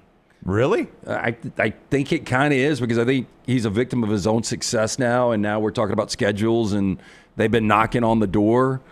I think it would get stale. Does that make sense? Like if he was to win 7, 8, even 9 games again for the next 4 or 5 years, but I think the number's like 5 years. But truthfully, last 2 years, they've sort of been in the conversation of being a good football team. The last 2 years. You know what I mean? So that's a different neighborhood than I put Missouri football in. Venables this year. He's got this year. So if he doesn't, holy crap! Yeah, so well, he may doesn't as well make the playoff this year. I mean, you may as well pack the truck. You got your coordinator, you got your quarterback. Well, I mean that schedule though, Lance. I get it. Put the sign in the yard at this point, right? He's calling defensive plays again. Basically, he's the defensive coordinator again. I mean, and here's what I would say if I'm an Oklahoma fan: Texas did it in year 1. You know, Texas played for the SEC championship. All we want you to do is get to a college football playoff. Yeah, I would tell you that it is fact. Texas did a better job of preparing their roster to be in the SEC than Oklahoma did. Yes. And I remember people telling us, though, last year Oklahoma is going to get this, or 2 years ago, Oklahoma will be there sooner than Texas. I don't remember that. I just remember Texas failing a little bit as they were reworking their roster to get it SEC ready. Ole Miss is kind of Missouri to me. Like, I don't know if it's necessarily fair. I think my tan is so weird. I mean, Ole Miss, the expectation shouldn't really be. Lance is getting his tan on our desk. College football playoff, but I think Ole Miss or Lane Kiffin's kind of created this. I think he can make it 3 more years. Is that fair? No, it's the best era of Ole Miss football in my lifetime. And if you like Lane Kiffin, I would just remind other Ole Miss people, if they wanted to push him out, David Cutcliffe. And look at the train wreck that Ed Orgeron became after that. Think, in your sense, they pushed Cutcliffe, who was doing a good job, out. Yeah. And they shouldn't have. I don't think they would do that with Lane. So, I mean, it could be longer than 3 years. South Carolina, I mean, the expectation really shouldn't be college football playoff. Yeah. I think he can live on 8 or 9 wins for a while. Yeah, and they were really good last year. Heupel bought himself 3 years with last year's trip. Is that fair? Fair to me. Probably so. 3, and plus the way the whole Nico thing went down, I think reset any clock that might have been ticking, which I don't think it was ticking, but I mean, the way he handled all of that, I think endeared himself to Tennessee fans. A&M's interesting. I think he's only got 2 years. Well, that's the one I was waiting for. I think it's 2 years. So he had last year, but because he had a better than advertised year, I think he's got this year and next year. That's an eternal 7 or 8 win program. Why they think they hire a coach and should be in the playoffs in 3 years would baffle me. Because they give you everything to win. Yeah, but they don't. But they when you've got give money, every coach everything to win, and they don't win. You've got nice stuff, and I think that they believe because they have money, they should always have nice stuff. I think Texas A&M is the embodiment of you cannot buy a championship. If I put you in the best race car every week, eventually I need you to win a race. I mean, that was Dale Earnhardt Jr., right? But eventually you won races. But let me ask you this, Jim. But let me ask you this. If I keep putting drivers in what is considered to be the best race car and I never win a race, do I really have the best race car? Yeah, do I really know what our best race car is? That is correct. And that's Texas A&M. That's the question. Texas, I mean, Sark. This is kind of a Georgia. I just don't see them. I mean, like if he was to miss it for 3 straight years, and I think Texas fans would push him out. I just don't see a world where we're in. Vanderbilt, obviously, there's non-discussion. Now the 2 in-state. Yeah. Okay, Auburn.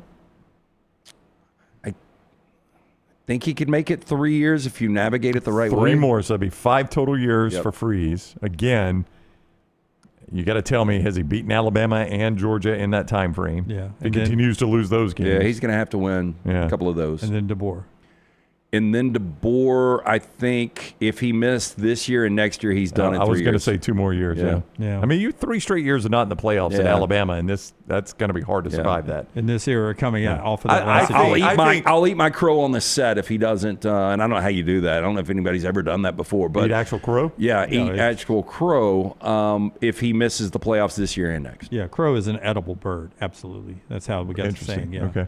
I think even Kalen DeBoer would say, if I don't make the playoffs in a 3-year window, I have not done my job at Alabama. I think he's honest enough to tell you that. How long did Ray Perkins coach? 3 years. 83, 84, 85, 86, I think. 4 years. 4 years. Okay, Curry was 3. That's right. Yeah. Okay, Perkins was 4. All right. Then 87, 88, 89 for Curry. Yeah. Mm-hmm. Why are you asking that? Because Perkins followed Bear Bryant. I was right. seeing how long okay, it was. DeBoer followed Saban.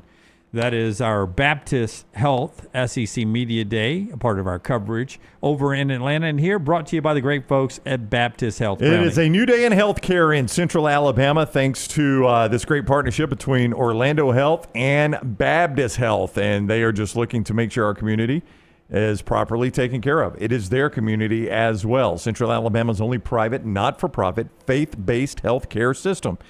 Dedicated to providing high-quality, accessible care for the communities of Central Alabama, it is Baptist Health, our exclusive sponsor of SEC Media Days 2025 here on the next round. And our coverage, before we get to trash, brought to you by Storm Restoration Roofing, the one guy that'll keep your roof from being trashy.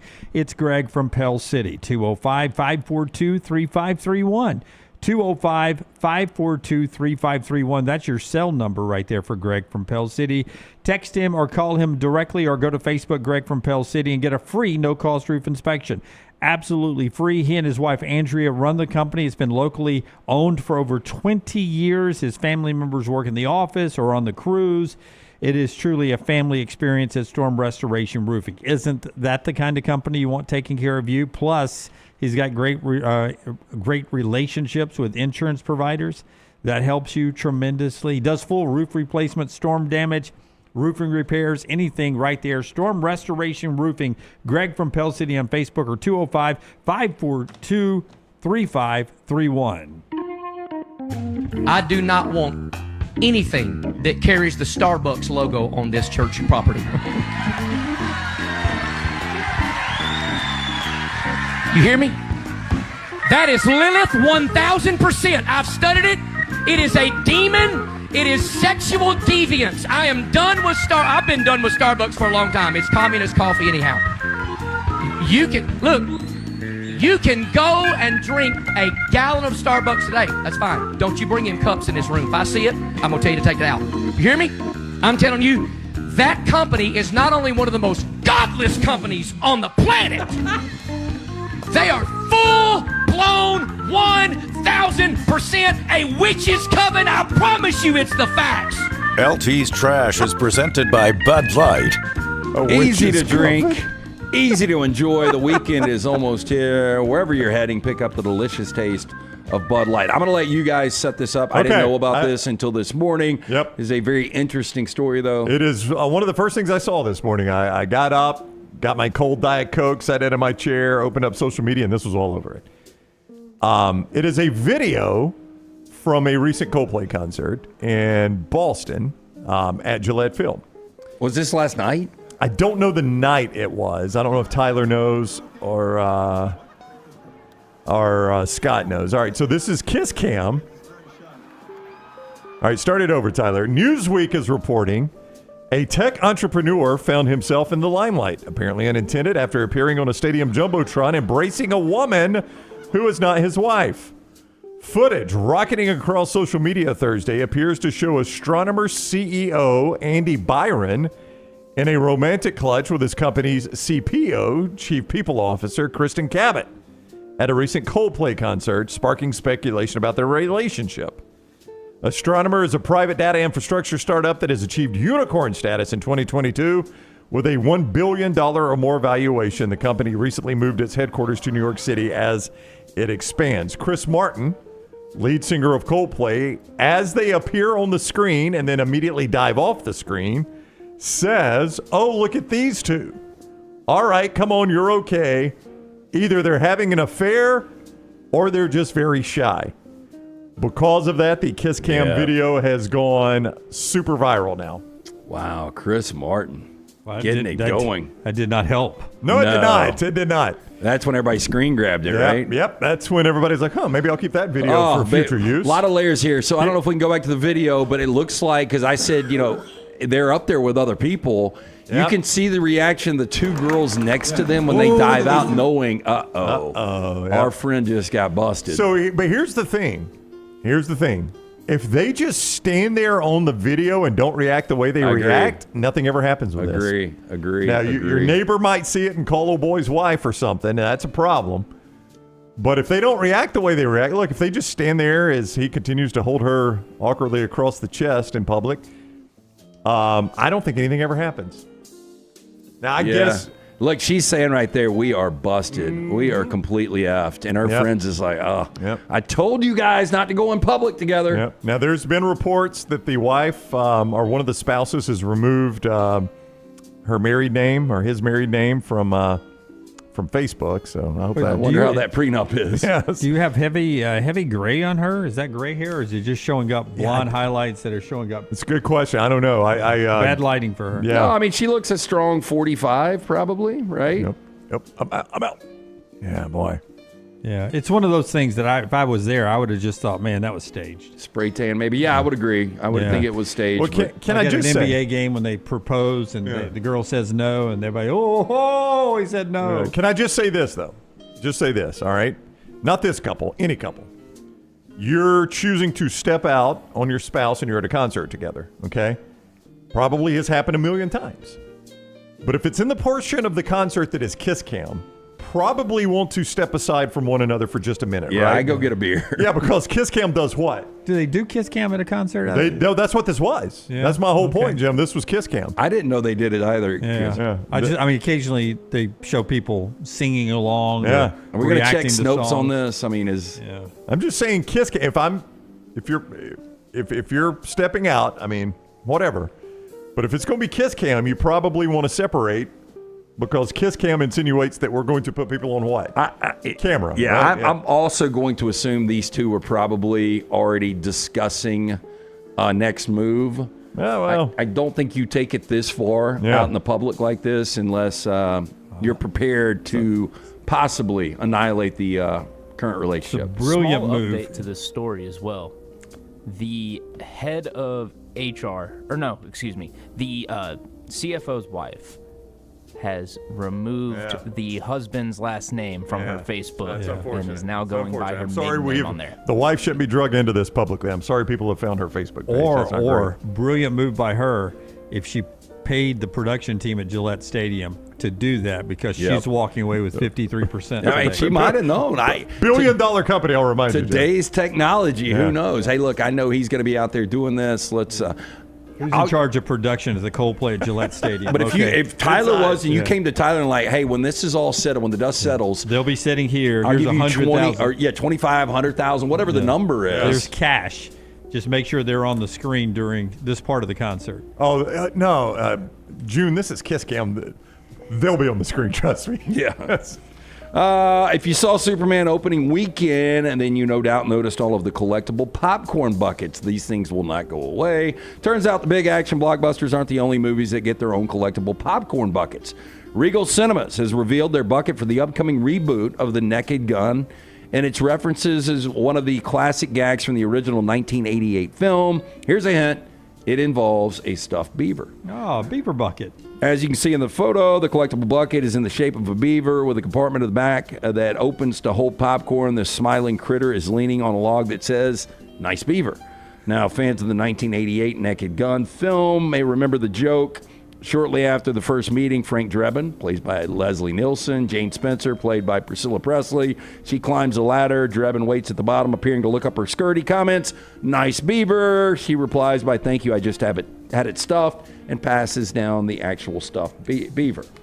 So when you get a napkin, right, because your fingers are so sticky after eating popcorn, do you get napkins or do you when you eat the popcorn? So when I buy these, I wipe it on their buckets- seats. I do too. I'm Lance. I wipe it on the theater seats. I rub it on my. I do. I rub it on my legs. What do you? When I get these buckets, I get it without the popcorn because I typically don't eat popcorn at the movies anyway. Oh, Okay. That's the only reason I go to the movies. Oh, I can smell many it right movies you now. go I'm to? starving. Yeah. I think you guys had left, but some company did a promotion at SEC Media Days, and they walked by and they were handing out just freshly popped popcorn in movie boxes. I did miss that. Yeah, it was so good. Harry Potter actress Emma Watson banned from driving for 6 months on Wednesday after she was caught speeding last year. Now, Watson, Is this AI? 35 years old, was banned for driving. This is an artistic rendering. How yes. can they do AI with this and they wouldn't do my Thomas Castellanos Super Bowl I don't thing? even believe this. They said she was banned for driving 38 miles per hour in a 30 mile an hour per zone last July. She was driving her blue Audi. Watson did not attend the hearing on Wednesday, at which he was fined about $1,400. BBC News reports court heard Watson already had 9 points on her license before the July incident. Well, I guess that makes sense then. That's unfortunate. I don't know how many points you get. Deducted, I think it's like 2 for a No. But how many points do you get before you lose your license? I want to say 8. 8? Oh, that sounds I bad. thought it was 6 here. 6? And I get 2 for speeding? I don't know. Sure. Well, it's 3 speedings and I lose my license? I was going to say 6. I think a reckless driving is 5. Oh, my gosh. But I was. Do you speed this often? I speed all the time, but I haven't gotten a ticket in quite a while. I just did not know. It gets recycled like every 3 years. Well, I know, but I didn't know it was that easy to lose your license. I mean, that's 3 speeding tickets isn't insane for people that drive a lot. I mean, that's why some people decide to go to traffic to get one worked off to not go against your record. New app could help Disney lovers find their happily ever after. Last week, an app developer took to TikTok with a big announcement for Disney fans looking to make love connections. Tough day for Drake. Single Riders, proposed new dating app that aims to connect Disney devotees along with other theme park enthusiasts with one another. The latest briefing shared on the platform's TikTok account at Single Rider app revealed that the app will be searching for beta testers soon. Among the ever-expanding pool of dating apps, Tinder, Bumble, Hinge still reign supreme, but new hyper-niche platforms are introduced to the world constantly. If I was single, I would do this. The Single Rider ones? Yeah. It'd be a good dating app. I mean, at Disney, that'd be a fun group to single date. I think it's to each their own. But I think it's, the adults that go to Disney all of the time with no kids. I think it's a little strange, but hey, again, to each their own. The app's Single Riders moniker echoes Disney World's Single Rider lines, which allow unaccompanied park guests to mingle, fill empty seats, effectively cutting down on wait time. In the same way, the app invites the massive franchise's community of fanatics to plan dates in the park, discuss their shared Disney-related interests, and build platonic friendships. Yeah, I mean, DTF, down to fun. Doesn't even make sense. What you do at Disney? Just go down for the to fun. Fantasia. Yeah. We can save the shoe in for tomorrow. Okay, yeah, that was the mugshot that popped up. I said bad day. That one bad is day for probably Drake. the best Florida man story I've ever found. Yeah. Whoa, wait a minute. Best Florida man. So I will tease it for tomorrow. It's a great one. Best Florida man story ever. Okay, just give me the picture real quick and tell me, was I right? Did it look a little bit like Drake? Little Drake? There's a No? little bit, maybe. It looked like Drake might have walked by his mom while she was pregnant. Amish Drake? Is it Amish Drake? Amish Drake. I saw a full-fledged Amish family walking down in front of the College Football Hall of Fame the other day. Wait a minute, in Atlanta? It was like, Interesting. yeah. Were they there like on a field trip to the... Yeah, I'll tell you all a sidebar when we Take get the off. horse and buggy. They did not have the horse and buggy. Yeah. My Waymo almost hit her horse and buggy. That is the show today. We appreciate you guys being with us. Always brought to you by our friends at Baptist Health. We'll keep you updated on SEC rankings and stuff tomorrow. Thanks to our friends at Baptist Health for our coverage all week of Southeastern Conference football here on the show. Until next time, God bless you and God bless America. Have a great day, everybody.